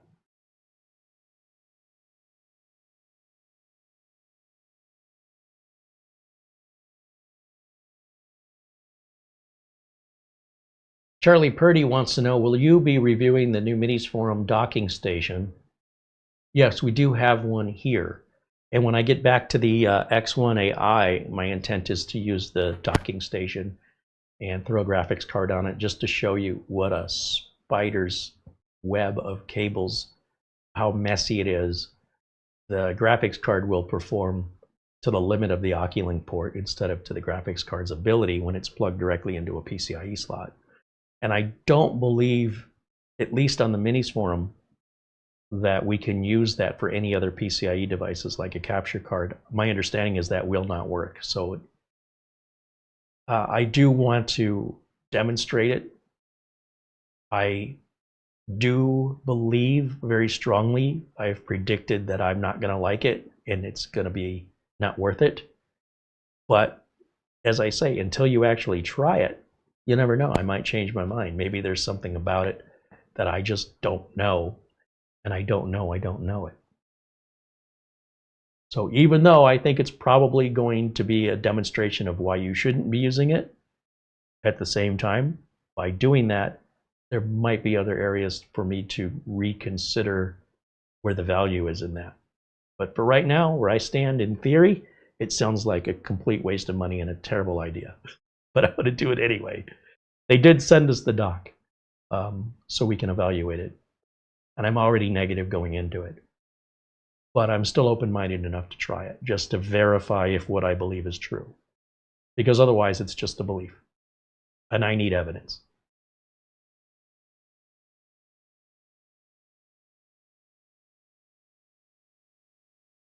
Al Galena with a $20 super chat. The local LA power company outages reset my PCs on a regular basis. Well, you can get a UPS, an uninterruptible power supply, which is essentially a battery backup that can kick in anytime you lose power. Been very fortunate, Studio A, Studio B, and Studio C. Very rarely have lost power. I think since 2007, we might have lost power 3 times. So certainly less than half a dozen times. But I'd say 3 where it interrupted a broadcast. It's so rare. You know, with a battery backup, you not only have to buy the unit, but then you have to replace it about every 4 years. Whether you use it or not, the battery goes out just like a car. It's a lead acid battery. And if you don't change it because you're like, oh, my UPS still works good after 8 years, does it? You know, the best way to test your UPS, if you've had it more than 4 years, is simply unplug the UPS from the wall and see how long your computer stays on. Once that UPS is about 4 years old, you'll be lucky if your computer stays on 2 minutes. And every year after that, it'll be seconds. So just because the UPS isn't screaming and yelling at you to change the battery, doesn't mean that battery is good. And that's the best test, is to simulate a power outage by unplugging the UPS from the wall. While the computer plugged into it stays on, the computer should continue to stay on, and you should be able to get the same number of minutes or very close to it as you did when it was new. So when it's new, you might get 15 minutes to a half an hour out of it. When you're getting 2 minutes or less, you should have replaced that battery years ago. But ignorance is bliss, right? And then the batteries, you can't just throw those in the trash. You're not supposed to. You got to take them to a recycling center. They're heavy. You can buy knockoff batteries on Amazon. They're really easy to change out on most UPSs. And just do that every 4 years. And then it won't matter if the power goes out very often. Ryan One Full with $2 Canadian says, greetings and happy Friday. Thank you, Ryan. Back at you, my friend. Nick Caffrey contributed €5. Sorry, Nick, I just saw that. He says, here's something to keep the Gatorade flowing. Thank you to Nick. He also renewed his membership. Now a member for 15 months here in our tech club. All right, let's see how we're doing over here on our updates. Is it still updating? No, it's waiting on a restart. Let's restart it and we'll check for updates again. I think on the next reboot, we will see the option to go to 24H2. So then I don't have to download the Windows Installation Assistant. On versions older than 23H2, Windows Update just doesn't work anymore. Then in order to upgrade it, you have to do the Windows 11 Installation Assistant. Just so you know.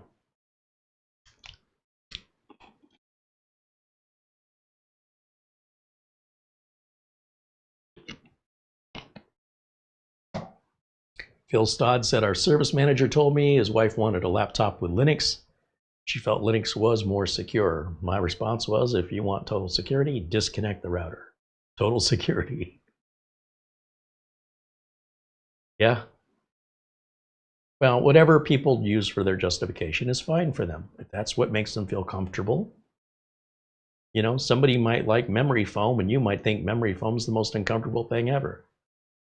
That's a preference, you know. If you're tired enough, you'll sleep on a hardwood floor and you'll like it. Nick Poverman said, I'm watching on my big screen TV, but I didn't want you to know I was here. You didn't? Hope you're having a good Friday. Well, hey, Nick Poverman, thanks for saying hello.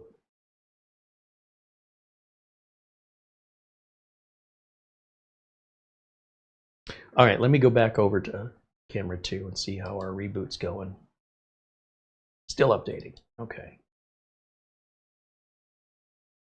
Do you guys have any questions for me regarding computers? Let's just leave it at the subject of computers. Any questions at all? Since we're waiting here for these updates, will I go off on different squirrel modes? What's on your mind?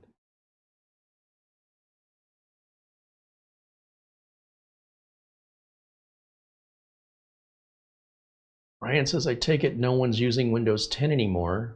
No, the vast majority of Windows users are still Windows 10 users. Windows 11 has not really,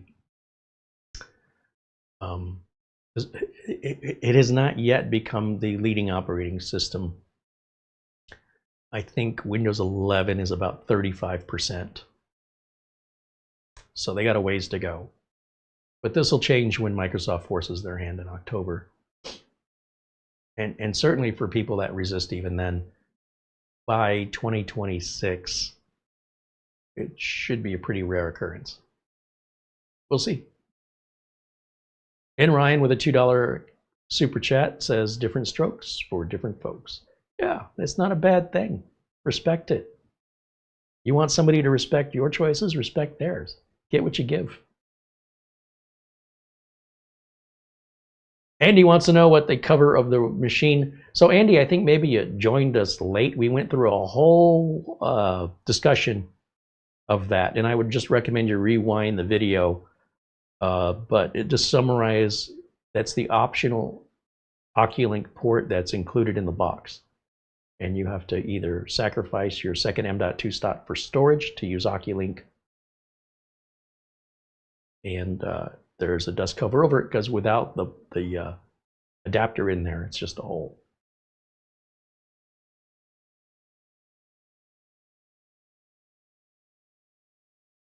John Williams says, thanks for sharing this mini computer. My CyberGeek mini PC still working well. Thank you. It's pretty rare that I hear from people that have a mini PC that's failed. It's happened, but it's rare. More than, I'd say, 96% of the mini PCs that I have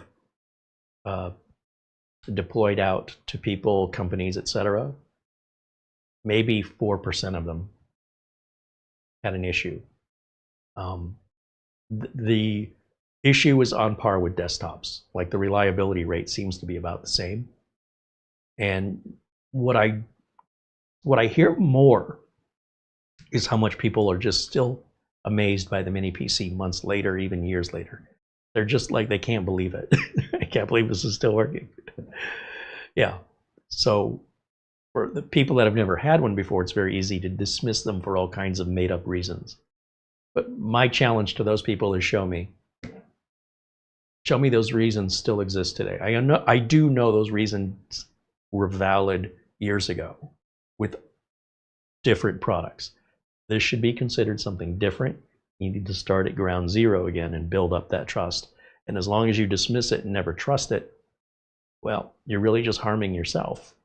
So, and again, that's why I keep emphasizing buying from Amazon, because you've got that 30-day return window. So there's no risk. You don't like it, send it back. Full refund. Our friend Ben Laird with a £2 super chat joining us from Scotland. Thank you, Ben. Oh, a shout out to our friend Buster, who's probably asleep right now, but I'm sure he'll watch this tomorrow morning when I'm asleep. So a shout out to our friend Buster in Bonnie, Scotland.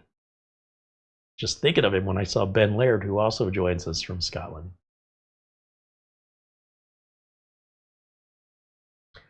Art wants to know what mini PC is your favorite. Right now, my favorite mini PC is probably that X1 AI from Minisforum. That thing blows my mind. On the other hand, the X7 Ti is amazing. Anything that's got Atom Man on it, Atom Man, is Minisforum high-end division. There's nothing I don't like on the Atom Man, but they're pricey. The little mini ITX builds that Minisforum makes, amazing. I mean, you're asking me to pick one for me and my use, right? I'm not a gamer. I need to edit videos. I need a machine that can multitask, do a lot of things. That X1 AI is my personal favorite for my values. I love everything about it. And prior to that one, it was the MSO1. You see, I'm not pro Intel or pro AMD. I'm pro whatever is giving me the best value and the most innovation. Sometimes that's Intel and sometimes it's AMD. And sometimes Intel screws up and sometimes AMD screws up. That's true of everything in this life in manufacturing. So I always try to keep an open mind, and I'm always looking for where the best value is for my needs. Mark Gaines with a £10 super chat says for me to check my email. Yes, sir. Ron Barnish says I have a Boss Game branded mini PC. It was a cheap one back then, about $100 and change, and it's working fine today. FM Lazar said my Lenovo mini PC died after making a BIOS adjustment, and clearing the BIOS did not help. So that's a user-created problem. This is where we go back to the old school method of trying to get a little more power out of it is, for the most part, an exercise in futility, where even when you're successful, it makes such a minor difference. It wasn't, in my opinion, worth the risk. But when the ultimate price is paid, where the machine is sacrificed due to an unnecessary, I can't think of any reason why any legitimate user would go into a BIOS. It doesn't occur to me why anybody would do that. It's just only the knowledgeable people, the nerds, the geeks, and I don't mean that in a negative way, but people comfortable with technology that get in there and mess with it. So if you bought that same machine and gave it to grandma, chances are grandma's machine would still be running great today. Then my question is, well, now who's got the faster one? But I don't know all the details here, but these kind of actions were justifiable years ago when certain BIOS settings weren't optimized, or you were willing to sacrifice your stability and reboot and keep testing and testing and testing until you found just the right balance between overheating and overclocking and, you know, all that other. And then all of a sudden, it's all happening automatically for you. The necessity to do that's it's just not there anymore, in my opinion. And these are the risks that you run if you get into them in ways that aren't something a common user would ever do, and then you experience problems a common user would never have. And I'm not discouraging you from doing it, but I am saying that if you go down that road, you open that risk. Oh, I was checking email. Let's see.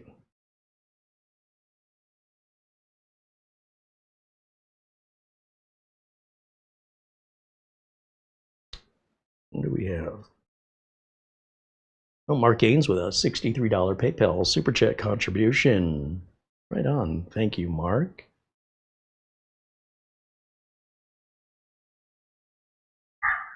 And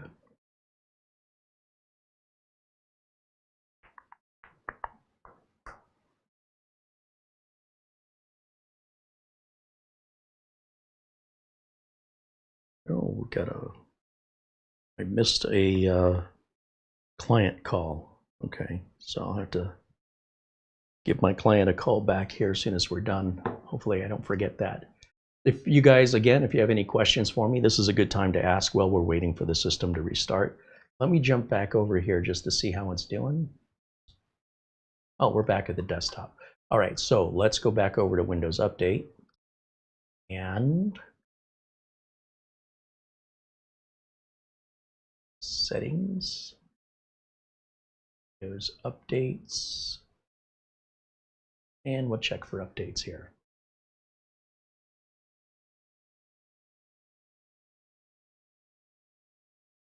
I'm hoping 24H2 gets offered to us on this second check.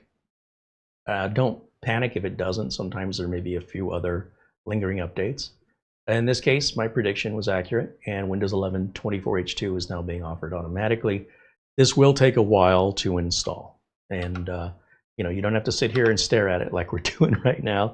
This is a good time to go watch some TV or go run some errands and just let the machine run. Once you get it done, you only have to do it once until 25H2. That's usually an annual update from Microsoft that occurs sometime in the fall.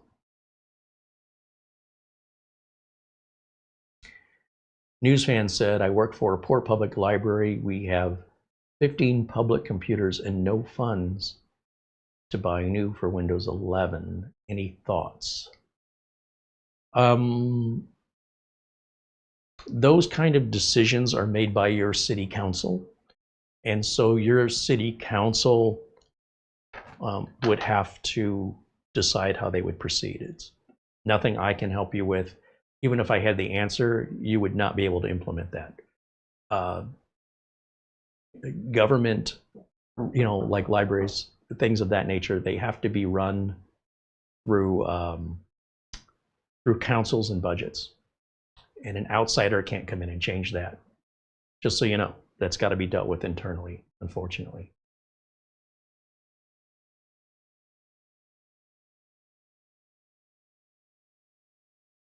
Our Gain said he had to do an RMA on his graphics card. His GPU stopped working. He had a faulty HDMI port. Wow, that's unusual.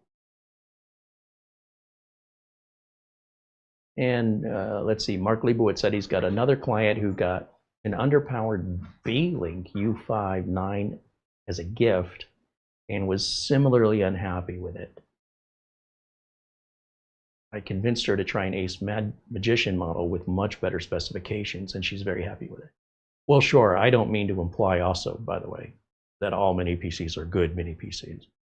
Depending on how much money you're spending, there are some unscrupulous sellers out there selling some models of mini PC that are 4 and 5 years old that are not Windows 11 compatible, but they forced Windows 11 on them. Some having eMMC memory, which if I see that, I'm running the other way. That's very slow storage. I would run far away from that. Just that one, that's a big red flag. Stay away from it. And then if I'm not familiar with the CPU, they're saying, hey, this has got an Intel J5010 or something. I just Google, is J5010 Windows 11 compatible? More the times than not, you're going to find out that CPU you never heard of before. That's an old CPU that is not Windows 11 compatible. And then if you order it with Windows 11, right, it'll come with Windows 11, but that's because they forced it on and it's not Windows 11 compatible. What I believe, and again, I can only speculate, but what I think is going to happen is you've got people running Windows 11 on computers that are not Windows 11 compatible. And over we say you shouldn't be doing it. And over they say the same thing. There's no side effect. It's running fine. I feel like I'm having a conversation with a bunch of people who are smoking. And I say, you know, that's going to cause lung cancer. Been smoking for years. Don't have any lung cancer, Carey. Just keep going. Give it time. Here's what, and again, I'm speculating, but this is what I think Microsoft is going to do. I think on October 14th, when Windows 10 support ends, then any Windows 10 compliant computer will also, I believe, and I could be wrong, no longer get support for Windows 11 that you're getting now. So in other words, if I have a machine here that was Windows 10 only, and I did not upgrade it to Windows 11, I still be getting updates until October 14th of 2025 this year. And if I upgrade this to Windows 11, even though it's not Windows 11 compatible, and I'm using a fictional, not this actual, obviously this is Windows 11, but I'm saying if I had another mini PC that was not Windows 11 and I forced it on there, I'd still be getting the updates just as I would with Windows 10. But I believe, and I could be wrong, the way Microsoft is going to work this is when that Windows 10 support ends, regardless if you have Windows 10 or 11, if your computer is not Windows 11 compliant, that's when I believe the updates are probably going to stop for you. The same as they would have if you'd have just left Windows 10 on it. So all of that was a big waste of your time. I could be wrong, but if I was Microsoft, that's what I would do. Because Microsoft's been warning. They've been saying, look, if you put Windows 11 on non-compliant hardware, there's going to come a day where you're not going to get updates anymore. Features aren't going to work anymore. And they've not specified when that day is. But if it were me, it would be the same day it was going to end anyway on Windows 10. We'll wait and see if I'm right or wrong on this. And it's not a competition. It's just my technical speculation that makes the most amount of sense to me. And we'll see how it plays out. In the meantime, you know, if you want to take that risk and use non-compliant hardware to force Windows 11 on, that's your business. I respect that. But for my clients, I can't put the liability on me and the inconvenience to my clients to roll those dice that potentially impacts the ability of them doing business and helping their customers. It also doesn't make me look too good in their eyes if I allow that scenario to happen. If a customer absolutely insists that I take that liability on, I have no choice but to walk away. I just can't do it. Can't jeopardize the entire business for all of my customers because of the actions of one customer. I have to cut my losses with that customer and say, you know, you're welcome to come back. It's not personal. When you're ready to do it the right way, then my company can take you on. It's sort of like an insurance company that won't insure something you've got that seems like it's likely going to need a payout or some maintenance cost where the insurance company is going to lose money on the deal. Maybe you own a pit bull and a home insurance company says, we're not insuring your home because of the dog breed you have. I don't agree with it. It's like dog racism.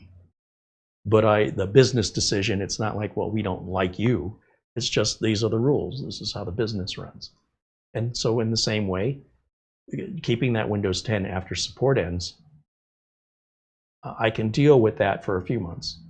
But when we hit 2026, I can't let it go any further than that.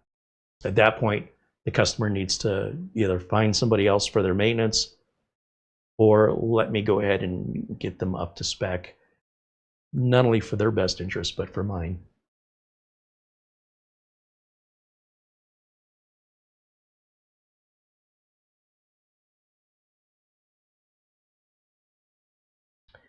Filament on Fire says, I love Minisforum mini PCs. I own 8 of them in total, but I did have 2 of them that died. One they replaced under warranty, and one was just over the 1-year mark. Yeah, that can happen. It's pretty unusual, though.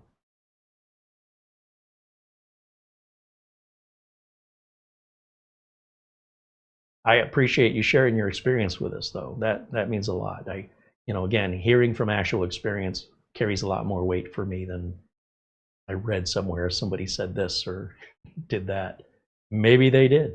I read somewhere I'm 10 feet tall and weigh 400 pounds. So, a lot of weight that carries weight. There's a joke in there somewhere.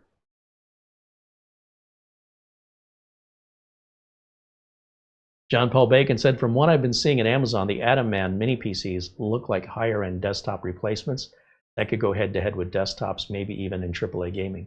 Absolutely, yeah. A couple of them have built-in graphics, like the G7 Ti has a built-in NVIDIA RTX 4070. And then they have the Atom Man, the one with the red and blue. It's got AMD Radeon mobile graphics chip. Is a 6700 XT.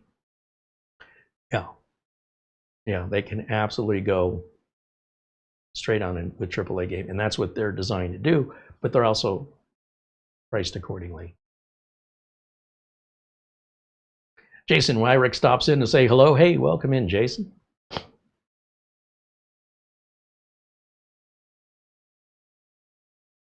Jason's asking if Windows 7 had a media creation tool that was bootable. Windows 7 was like,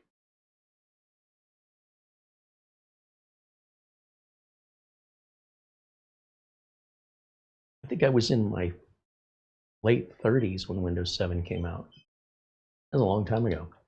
When did Windows 7 come out?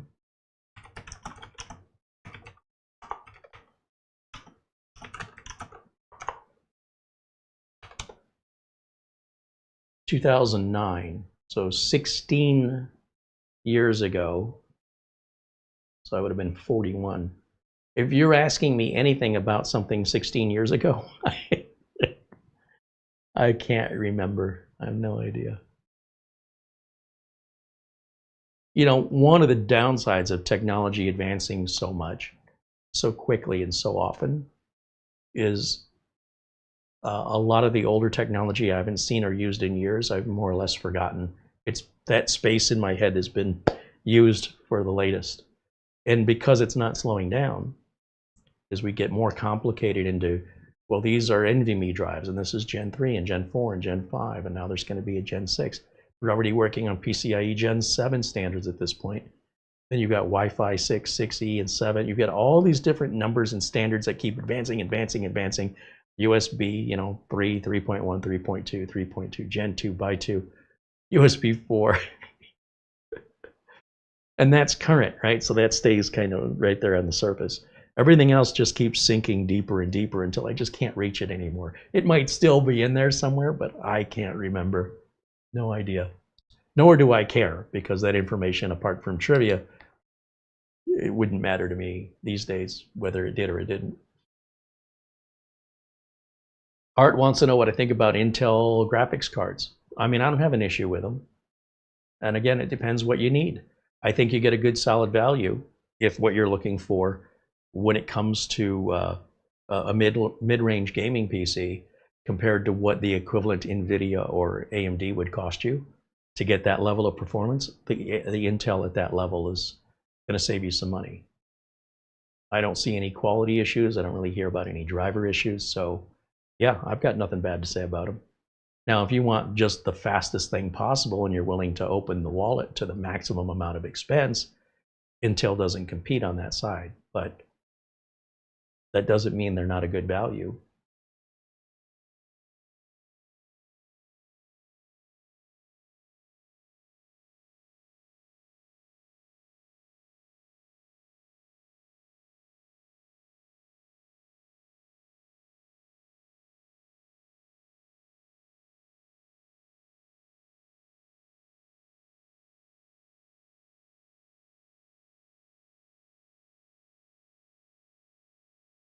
FM Lazar said, I've owned 3 mini PCs, a Lenovo, an HP, and a Mac Mini, and only Lenovo has gone south.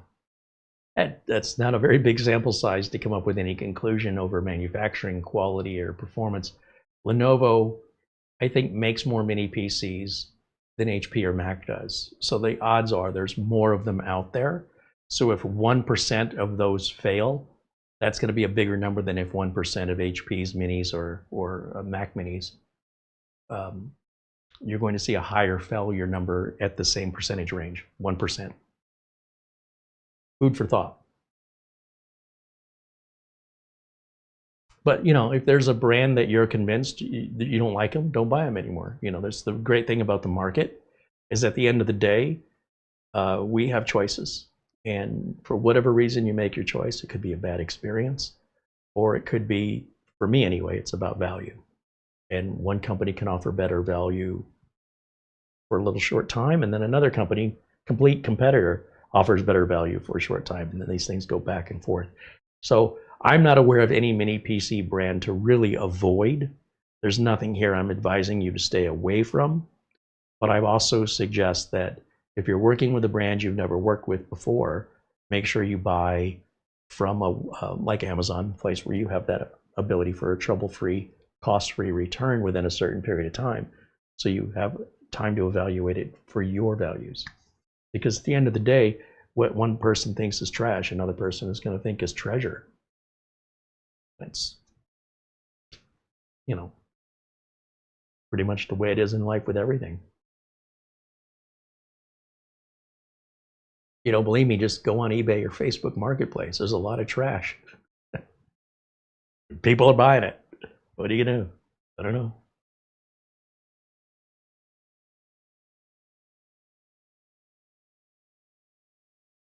Lana Dro said that she uses her mini PC often to watch webinars and Zoom.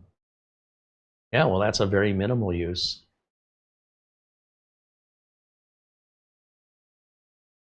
Jose Loza says, I learned to build my PCs from watching your channel. Now I have a 3-year-old mini Geekcom PC. It's running well. Thank you, Mr. Holzman. I've really liked the Geekcom PCs. I just haven't liked their pricing. I think they're a little bit pricier than other models, but other than that, I don't have anything negative to say.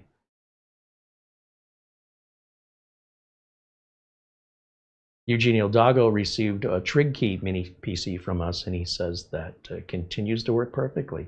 Nice. Well, thanks for the update. Glad to hear you're enjoying it. Mecca Cameron says, I want my first mini PC to be an ASUS because I have 2 ASUS laptops. Yeah, and you know, that's a valid reason. You want to stick with one brand. For me, again, my reasoning is in value. And ASUS does not have good value. They're pricey. Now, they do sell good stuff. I've always compared ASUS to like, well, here in the US, I don't know where else they're sold. There's a company that makes cookies and crackers called Pepperidge Farm. And they are pricey cookies and crackers compared to other brands. But what's in the bag is always delicious. In fact, you get a pretty small bag at a pretty high price, but it's delicious. And that's not to say I couldn't buy the store brand for a fraction of the price and still be happy with the purchase, or that it wouldn't be delicious. But Pepperidge Farm is consistent. They don't make a bad product, in my opinion, and they don't make a cheap product. That's the way I see it. ASUS. ASUS makes good products, but you know, their mini PCs are some of the most expensive I've ever seen outside of the world of Apple. That's what holds me back, is the price.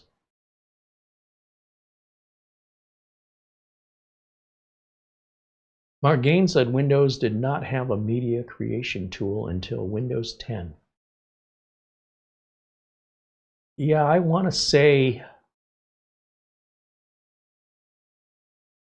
could we download Windows 7 ISO and make our own CD? I think you could, but you had to use a third-party piece of software. Or maybe you could right-click and choose to write the image. I can't remember. Does it matter? I don't know. Thing One says hello from Cape Cod. Welcome in. Jerick wants to know, if I use an i7 Ultra K model, how much RAM will it use? Well, if I buy an 8-cylinder BMW, how much gas will it use? Kind of depends on how you drive it, right? If you're asking the onboard RAM, if you're saying I'm using a mini PC with built-in RAM, and it doesn't matter if it's Intel or AMD, if it's a mini PC, a laptop, or a desktop, if you're using built-in RAM, the amount of shared memory is configurable in the BIOS. Usually it's just set to auto, where it will use more when it needs more. But overall, it's not something you should worry about, because one way or the other, you'll typically have more RAM than you're going to use, regardless if you're using onboard video or not. So if you don't have a problem and you're not having a negative experience, there's nothing I can do to help you solve an issue that doesn't exist. If and when you have a PC that you're having what you believe is RAM-related problems, let us know the details of the PC and what the problems are, and then we can verify if that's RAM-related or not, along with offering you a solution. But you're trying to put a cart before a horse. It's like you're trying to fix a problem you don't have, and what I'm trying to suggest is that you would never have that problem to begin with, and you're asking a question that you would never ask in reality, because there'd be no reason to ask it. The bottom line is that when you're using integrated graphics, it's using the minimal amount of RAM it needs for how you're using the machine at any given time, and it's all happening automatically. The human being no longer has to guide the computer like the old days. The computer just takes care of itself. Just let it do its job. It overclocks itself. It automatically assigns the amount of memory needed at any given time, and it will use virtual memory as needed. Should you run into a rare circumstance where you run out of RAM, which would be very unusual, you'd never know it, because it'd be just swapping it out to your very fast NVMe drive, which isn't really noticeable these days. Back on mechanical drive days, it would be very noticeable, but now it's such a non-issue that unless you actually can present to us a present problem other than your imagination, then we cannot present to you an answer other than our imagination.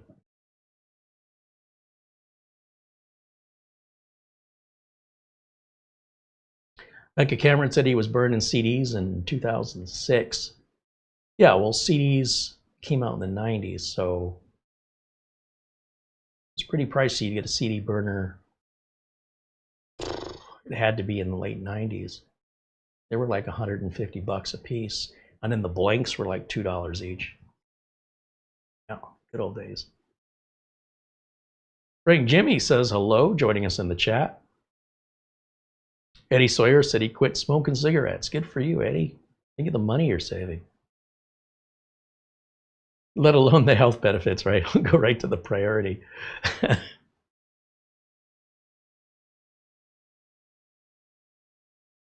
Essential working too hard says he got the memory leak and crash on the Brave browser.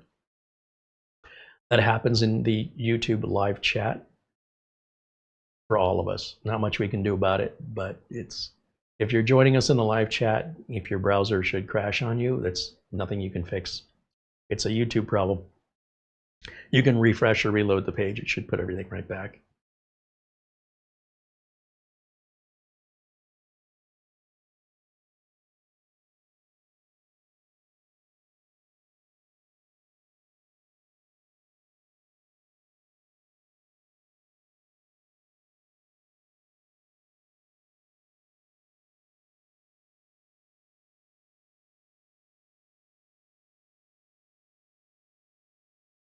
I think I might have missed some questions here.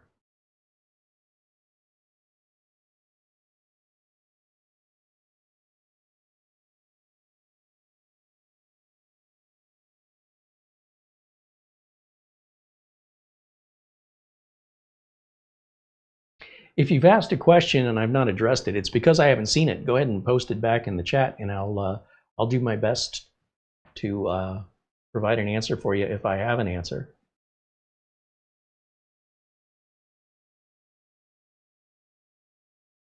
And Mecha Cameron says, looks like I'll be getting a mini PC in the next few months. I think everybody will be getting a mini PC. If you've got a desktop now, I think it's just a matter of time if you want to continue in that, having a monitor and a keyboard and a mouse. It's a much more affordable option. You get a lot more for your money than sticking with the old school desktops. I foresee that if that's your frame of mind, that you still want to have your monitor, keyboard, and mouse separately, you're probably going to go with a mini PC at some point. So going back to the desktop again, if you have a certain requirement, typically gamers or enthusiasts with deep pockets kind of fall in the same category as gamers. Got to have those deep pockets, and you've got to have the time. And I've got to tell you, the games I've seen lately don't look at all fun to me. And I am so glad that that I grew up in an era of the arcade. You put a quarter in the machine, all the controllers were the same, all the frame rates were the same. There was nobody who could buy their way into beating you with a better internet connection or whatever. We all use the same controller. We all use the same height of that controller. We played with the same screen. If you had more quarters and you could practice more and get better, that was the only way you were going to beat anybody. I miss those days where the individual and the amount of time and effort they put into it made for a better player. Today, if you've got deep pockets and you can buy better hardware, you can outplay somebody who isn't, or may have a similar skill in the game. Let's say you've got the same amount of practice time and skill level, but one person's got better hardware, deeper pockets, faster, less pingy internet connection. It's not a fair playing field anymore. And then on top of that, you can still have your butt kicked by a 6-year-old using 10-year-old gaming PC who's learned how to adapt their skill to what they have because they don't know any better. Yes. Yeah.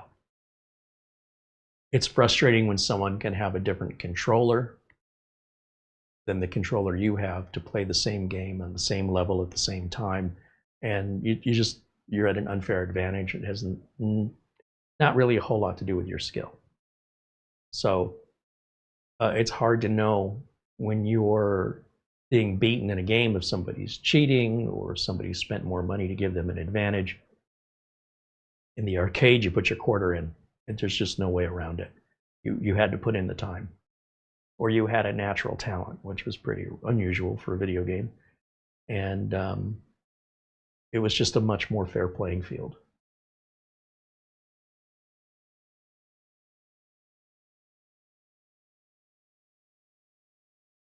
John Paul Bacon says, is the Minisforum docking station we're going to review, is it the MGA1? I think so. Is that what it's called? What is your interest in, this is the second time you've asked about it, so I'm just curious, what are your plans or your interest in that docking station? I'm assuming you're asking because you're interested in buying it. And so my question is, why would you do that versus, say, building a traditional gaming tower?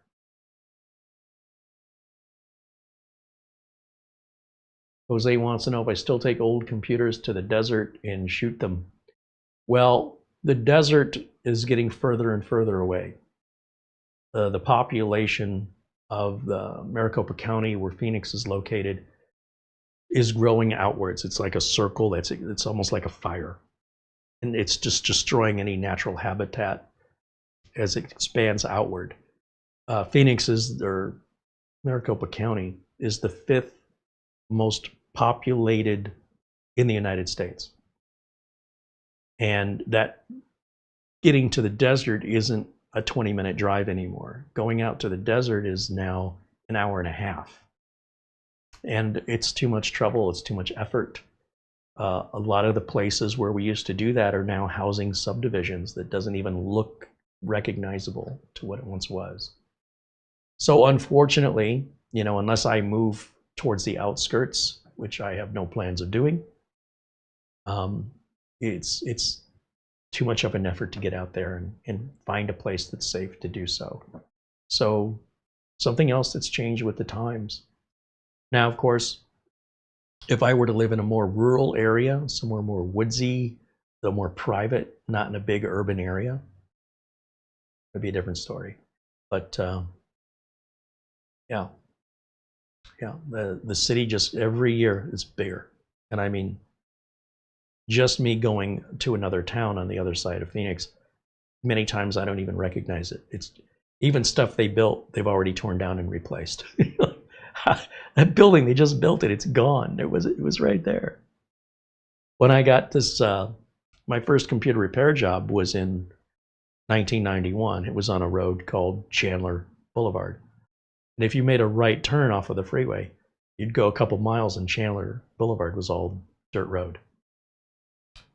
The building I worked at, you'd make a left turn, and then you'd make like your first right turn. So it was right off the freeway. And it was a pretty new 2-story construction facility, a big 2-story building. It had loading bays and everything for the trucks to back into, and tinted glass windows, very modern, recently built building, probably was built in the late 80s. That building's been demolished, and now I think it's a hotel. Like, it's so unrecognizable. The dirt road has long since been paved and lined with trees. It's like, what? Where am I? Now, that is granted a span of over 30 years, but nonetheless, even the Intel facility that I used to work at, also off Chandler Boulevard, completely unrecognizable to me. I don't recognize anything around it. And then even finding the building is hard. And it's a series of 5 interconnected buildings, because they've got a whole different parking lot and they've got all this stuff, greenery and such, where it's no longer obvious to me where it is. I have to like drive and look to my left and like, was it here? Have I passed it? I'm not sure anymore. So Phoenix is a city that's constantly growing. It has been since my family moved here from Detroit. It just keeps getting bigger and bigger. And just when you think it's not going to get any bigger, nothing's slowing it down. I don't know where all the water is coming from or when it's going to run out, but hopefully that won't happen in my lifetime. It'll be somebody else's problem. So trying to get out of society, get away from where the population is getting to be a longer and longer drive. At some point, you're basically getting closer to California. You know, you're getting closer to Yuma. And even Yuma, which is just, in my opinion, a very challenging place to live. It's extraordinarily hot and quite desolate, isn't as desolate anymore.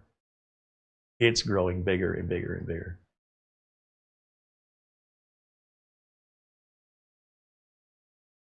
Ben Laird wants to know if I can still get a case that takes a DVD drive. I am sure there's probably a few out there. What's available in the UK, I don't know. Whether you can or not, they're still going away. So I got to tell you, I've got a USB DVD drive. It can read and write CDs and DVDs no differently than an internal drive. And when you plug it into a USB 3 port, it runs no slower. I don't understand why I'd want it permanently built into the computer. there's a $5 price difference to get the external DVD drive. There's no performance difference. There's no reliability difference. And you can just keep using it from computer to computer, mini PC or laptop to desktop. You don't have to buy 3 separate drives. You just have the one. So that's what I do. I just use a USB DVD. And again, with USB 3, it runs exactly the same speed as if it were internal. I don't see any reason why you'd want to go internal anymore. It's like asking me if you can still buy a wagon wheel. I suppose, but why would you? There's much more advanced technology than wagons. If you want to keep using it, you know, I'm sure there's a seller out there. Yes, you can probably find one.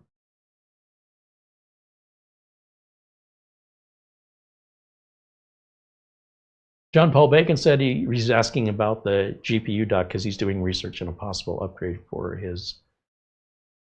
a system. He wants to see what he might be able to compare it with. Well, generally speaking, the external GPU docks require their own power. You have to run a cable. In this case, it would be OCuLink, right? But sometimes it could be USB 4, Thunderbolt. So you power a Thunderbolt cable, and then you've got to have an exposed graphics card, unless you get an enclosed, you know, a GPU enclosure, which then you could run into heat issues. It adds a lot of weight. You're going to have to plug it in separately from the computer, cable everything up, and then you're going to ultimately spend more for that than if you just bought a desktop and plugged your graphics card right into it. You won't have to buy an additional power supply. You won't have an additional power cable. You won't have all the wires exposed or the graphics card exposed, and the graphics card will perform to its ability versus performing to the ability of the connector. So in my opinion, I can't imagine why anybody would want it other than because they think it's cool. It's not a good price. It's not good performance. It's a mess of cables. And it's just everything's downsides. I don't see any. If anybody can point out an upside to this, I'd like to know what it is. If it's not cheaper and it's not as fast and it requires more cables to get less, to spend more, why would you even consider it? What solution does that provide to you that you couldn't get out of,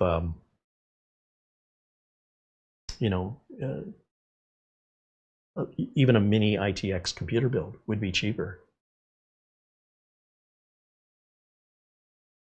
Now, if what you're looking for is a docking station, because you have a lot of stuff you want to plug in, so maybe you get a Thunderbolt docking station and you want to, say, take the computer home, and all you do is unplug it from the docking station, take it home, plug it into the docking station at home, and your keyboard, your mouse, your monitor, all that, your printer, all that's plugged into the docking station.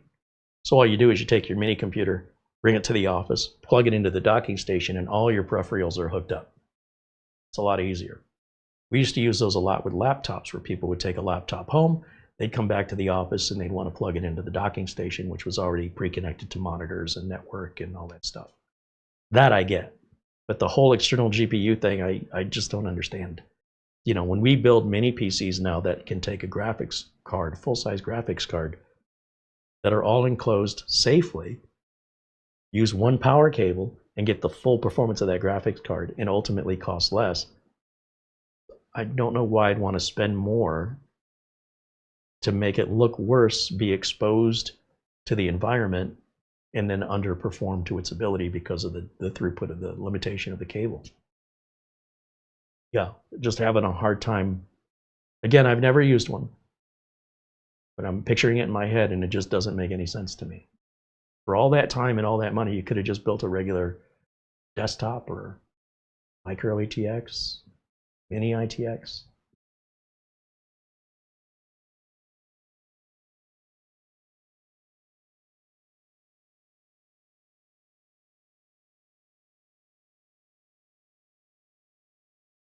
Minisforum does have a docking station coming out, and it's for Thunderbolt because, you know, it's got a lot of data throughput. You need that high bandwidth Thunderbolt port for that to work.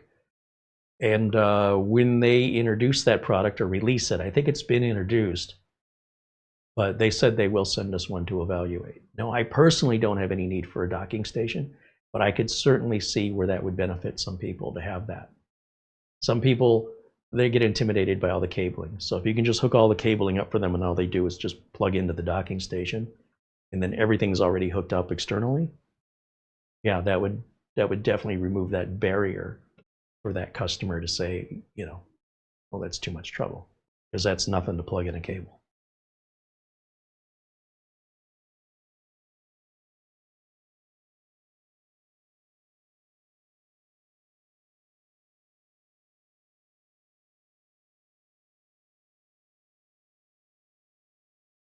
Samuel says, Carey, I bought a GMK Tech mini PC. It's a Ryzen 9, Windows 11 Pro, and it's a cute little thing.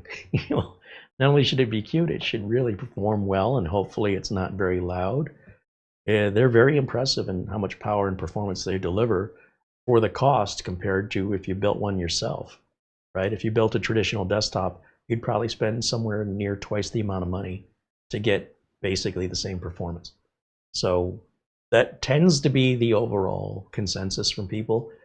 They very rarely ever regret ever going to a mini PC, but they're almost always skeptical that anything that small is anything other than a toy. And yet, once they get their hands on it, they still can't believe it. They're like, this is crazy. Let me take a look at how we're doing on our 24H2. I don't think we're going to wait for that to finish. We're already a little over today. It is Friday, so you know we'll go a little over, but I'm not necessarily looking for taking this any further today. Obviously, to take it apart, 4 rubber feet, 4 screws, lift the bottom off. Be careful. They're saying that there's wires attached to it. I haven't verified that, but always be careful when removing the bottom. And the best advice I can give you is order this the way you want it, and you should never have to take the bottom off throughout the entire life of the machine. And by the life of the machine, I'm talking about it's the life of any other computer. So if you can get 10 years out of it, that's it. If you're trying to get to year 15 or year 18, you're out of your mind. And it wouldn't matter, in my opinion, if it was a desktop or a mini. You're long obsolete by then. It should have long ago been replaced. The idea that you would need to upgrade anything in this, apart from adding the OCuLink port, I'm not on board with it. I just feel like get it the way you want it, keep it sealed up, and your odds of having a problem with this go down significantly. But if you want to get in there and monkey around with it, they allow you to do that. You absolutely can. And if you make the machine better and you spend more money to do that and you're happy, I'm happy. But if you get in there and you inadvertently cause some harm, you caused it. So if you don't do that, there's a 100% chance it's never gonna, you're never gonna have a consequence from doing something you didn't need to do, in my opinion. But if you do something you didn't need to do because you feel like you want to, and that turns out to have a consequence, then that's a unique consequence that you created. So they offer you that option to make that choice. And I'm not saying everybody who opens it is going to have a negative consequence. But what I am saying is those of you who never open it will likely never have a negative consequence. The odds go way, way down of anything bad happening. So it's up to you. It's your money and it's your equipment. When it comes to like office PCs, customers are not allowed to open those PCs up. They're under a maintenance contract. If they start monkeying around with their computers, they're their computers. I don't own them. But if they're making changes that I haven't authorized and then they call me to fix that, that's billed separately. That was not part of our contract for me to clean up your messes. That's just trying to stay in business. I just can't afford to do the work that doesn't need to be done, that they're creating work for me. It's specified in the contract. That's not what I do. If you allow me to do my job, then when you have a problem with the computers, you call me. You don't try and fix that yourself. And then if there's any consequences, they're my consequences that I have to deal with at my cost. And that's how the business works. And that's why I give you that same advice as though you were my client. I'd say, you're paying me for this. So in other words, if you're paying for a new computer, there should be nothing for you to fix. If you feel like there's something you need to fix, send it back and order one that you don't need to fix.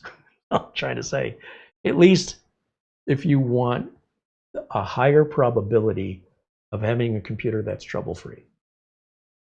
The minute you think you need to fix it, to me, that computer doesn't meet your needs and was the wrong machine. You shouldn't have bought that machine. If it's something that you enjoy and you have fun with it, I have to tell you, when customers call me when their computers don't work, rarely are they in a good mood and enjoying it. So that's why I offer the advice I do, because of the interactions I'm used to having from people who, when they call and need help, they're usually pretty stressed out. And if we can avoid them from being stressed out, they really appreciate it.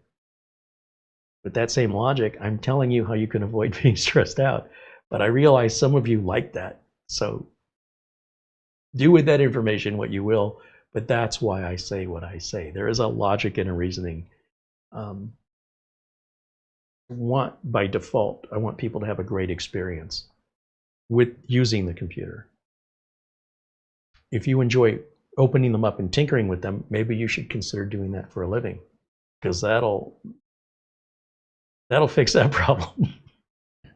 All right, I think that's going to wrap it up for today. My thanks to the folks over at Minisforum. Now, we did go and buy this from Amazon, by the way. We paid for it the same as you would. In fact, I don't think I even showed the Amazon page on this. Let's take a quick look over at the link we have in the video notes will take you right here to Amazon.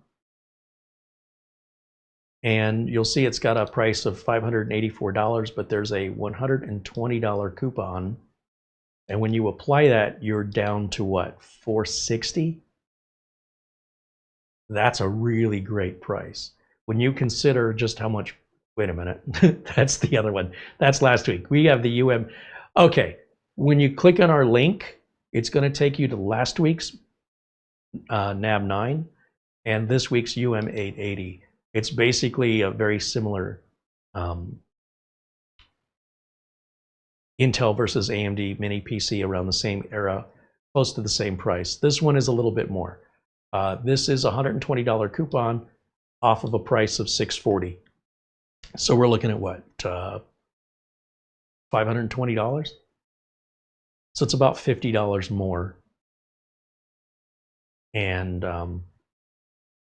again, the Intel version here, it's the same size RAM, but it's DDR4. Over here, it's the same size RAM, but it's DDR5. Over here, you've got two Ethernet ports right there that are 2.5 gig with OCuLink. And over here, you have one Ethernet port, and the OCuLink is a card you have to add to the secondary M.2. But over here, you don't have a secondary M.2 because the OCuLink port is permanently wired in. And it's not wired in through an M.2 that you can remove. It's soldered down. You cannot take it out. And for that reason, there is a price difference, and the processor's a little different. CPU speed is 5 gigahertz here, and 5.1 is a little bit faster. The onboard video with AMD for gaming is better, far better than the onboard video with Intel for gaming purposes. So they're very similar. The NAB 9 has that lid you just press down on, it pops open. No screws needed or rubber feet need to be removed. The UM880, you've got to remove the rubber feet, take out the screws to get to it. So it's a little more complicated to get into versus just a lid you push down and pops up with no tools. So they're very, very similar and yet have their differences. And which one that you prefer, they're both great machines. I see Amara has appeared from the office in hiding. I just wanted to apologize. I fixed the link. Oh, it should not be defaulting to that? That was my fault. Well, I think people need to know, on Amazon, they both share the same product page. And if you don't pay attention to that little switch deal, the little options, if you want to compare them side by side, it's chocolate or peanut butter. They're both delicious. Yeah, they're both delicious, yeah, for sure. And I did fix the link, so if you do Amazon like now, it'll take you to the right model, that particular one. Like Carey said, they're both delicious, so enjoy. I haven't heard this thing the whole time it's been on. I've never even, I mean, I can barely hear the fan. Well, both this one and the NAV 9 Plus are really capable machines. And again, we bought the unit. I have no reason to tell you that for me to praise this or for me to put it down. I'm just calling it as I see it, keeping in mind how much money we're spending. I challenge you to find or build a machine this capable and build it at a cheaper price. I don't think you can get anywhere near that price. You'd be several $100s, having to buy the case, the power supply, the Wi-Fi, the CPU, the cooler, the storage, the RAM, and then the operating system. You're getting all of that for that price versus you spec that out piece by piece and build it yourself. It's your money. So that's where my attitude comes from. It should be calculatable, not emotional. Where you can say, okay, if you take all this money to build something equivalent, this is how much it'll cost. You can get it in a smaller package. It's way more portable, already built, ready to go, and it costs less. That's the logic that's, as far as I'm concerned, verifiable. Now, what that means to you personally in value, I can't speak for you, but I can tell you when it comes to value for this price and this much power in that small of a quiet package, it's a no-brainer. Again, Amazon has those 30-day returns. I can't keep emphasizing that enough. So you should have no anxiety of what if. Worst case scenario, send it back. Really should be no big deal, no expense to you, and a full refund. So if you end up getting a mini PC or this mini PC, love to hear your experience. Once again, you would have no bias any more than what I have. So if you liked it, if you didn't like it, what did you like? What didn't you like?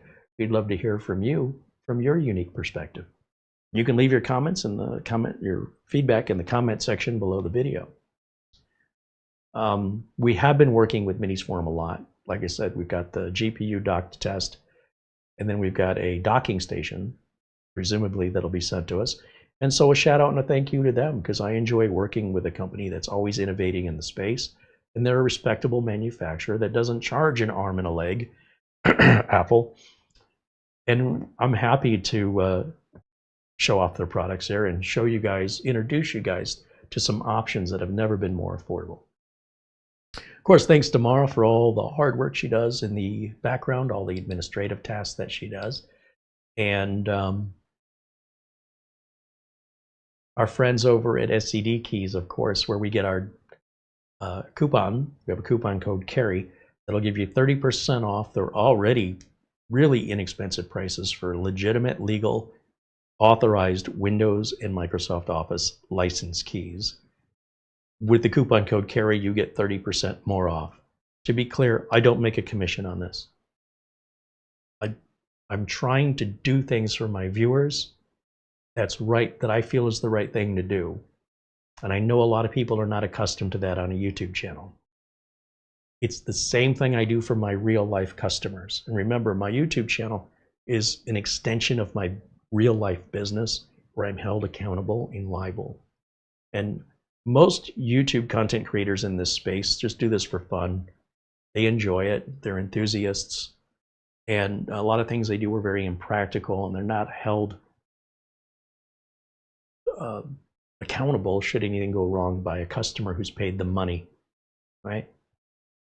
That's the uniqueness I offer. It's not better or worse. It's just something different from what you typically see. And if you appreciate that, well, I hope you'll consider supporting us here so we can continue to be free of typical YouTube sponsorships where corporations tell us what we have to say, or we have to get their approval before we can show you anything. I don't want to do that. All I'm trying to do is just give you an insider's look in the PC repair business. That's why we have so many other PC repair business, both techs and business owners that join us in our chat, and try and give you a more practical look at the reasoning that goes on between costs and then customer expectations. If it were just me being an enthusiast, the only one I'd have to please is myself. But when you're paid essentially to meet the needs of somebody else and you fail to do that, or there are consequences, you will be held accountable and liable for those. Making it right, or forced compensation for the damage you cause. That doesn't happen with an enthusiast. An enthusiast just having fun. Nothing wrong with that. There's an overabundance of enthusiasts online here on YouTube versus actual text showing you their work. So folks like, Doug Betts, live Windows training with Doug Betts, Mike's unboxing reviews and how-to there in England, Salem Techsperts out there in Massachusetts. These are real repair shops and real technicians, and I can name them on one hand, the ones I know and I follow.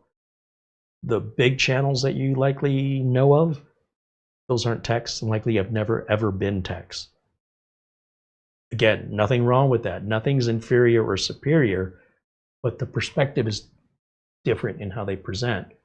And it's great to have choices as a viewer to understand why somebody's making their content, and for you to then evaluate that accordingly. But there's no shortage of enthusiasts. That space is long oversaturated, and I would not want to add to that. So if all I was going to do was be an enthusiast, I'd probably keep it to myself. I don't need to add. But back in the day, when I first started this channel in 2008,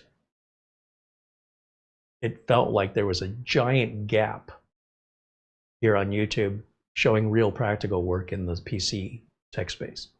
And I still feel like that gap is still pretty big. And I still search out other tech employed based channels, people that actually work in tech, that have customers, that also run a YouTube channel. That's, for me personally, that's what I love to find channels like that. So if you know any, yeah, please let me know. Otherwise, thank you to all of our members, as always, for enabling us to continue our independent reviews and just our overall independence of the channel and the direction of it. It's our viewers who are our sponsors here, and specifically our members. Well, we appreciate all of the viewers and everybody, especially if you're hanging out in our community here in the chat room. We love having you. We love interacting with you. But without the members in green, there'd be no channel, quite frankly. So we can't thank them enough, along with all those super chats. And of course, thanks to Mark Gaines for the PayPal contribution. And a shout out one more time for everybody who gave us a super chat today. So Ryan Onefull and Charlie Purdy, Nick Caffrey and El Galena, as well as Ben Laird. And Mark Gaines also gave a super chat as well, on top of your memberships. And then, of course, we get Amazon gift cards and other ways of people showing their support that go a long way to helping us have content on the table that we can talk about and introduce you to, versus, some corporation telling me what commercial I'm going to make for you. These are not commercials. They never have been. And if I show you a product, it's because I think it's worth showing you. That's it. That'll wrap it up for me for today. I hope you enjoy the rest of your Friday. Thank you so much for hanging out. We're going to get back to work to continue renovating Studio C here. We've made some pretty good progress. So I'm looking forward to, now that I see something happening, I'm getting a little more excited about moving things around for the 17th time. That'll wrap it up. Thanks again, everybody. Don't know if we'll have a video this weekend or not. We always do a live video on Mondays for members only. So that's just a benefit of membership, to hang out with me on a more informal video that we do every Monday that is only available to members. In fact, coming up on Monday, we have an old Spark, Ultra Spark Sun workstation that was buried in a closet. And as we've been renovating and clearing out space, we're finding a lot of old, archaic, ancient fossils of technology. I don't know what's on the Sun workstation. I've never even turned one on, but it's a computer, right? So on Monday's video for members only, we're going to put that on the bench and see if it fires up. As far as I know, when it was put away, it worked. And then it was long forgotten and buried And many years later, after it has yellowed with age, it has been uncovered. And we're going to put it on the bench and fire it up and see if it still works and what the heck is on it. Sun went out of business a long time ago, but these were pretty much everywhere in all the places I worked in different departments, like at Intel and the power company and multiple other corporations I've worked for in my career. There were departments I didn't work in that were all Sun workstations.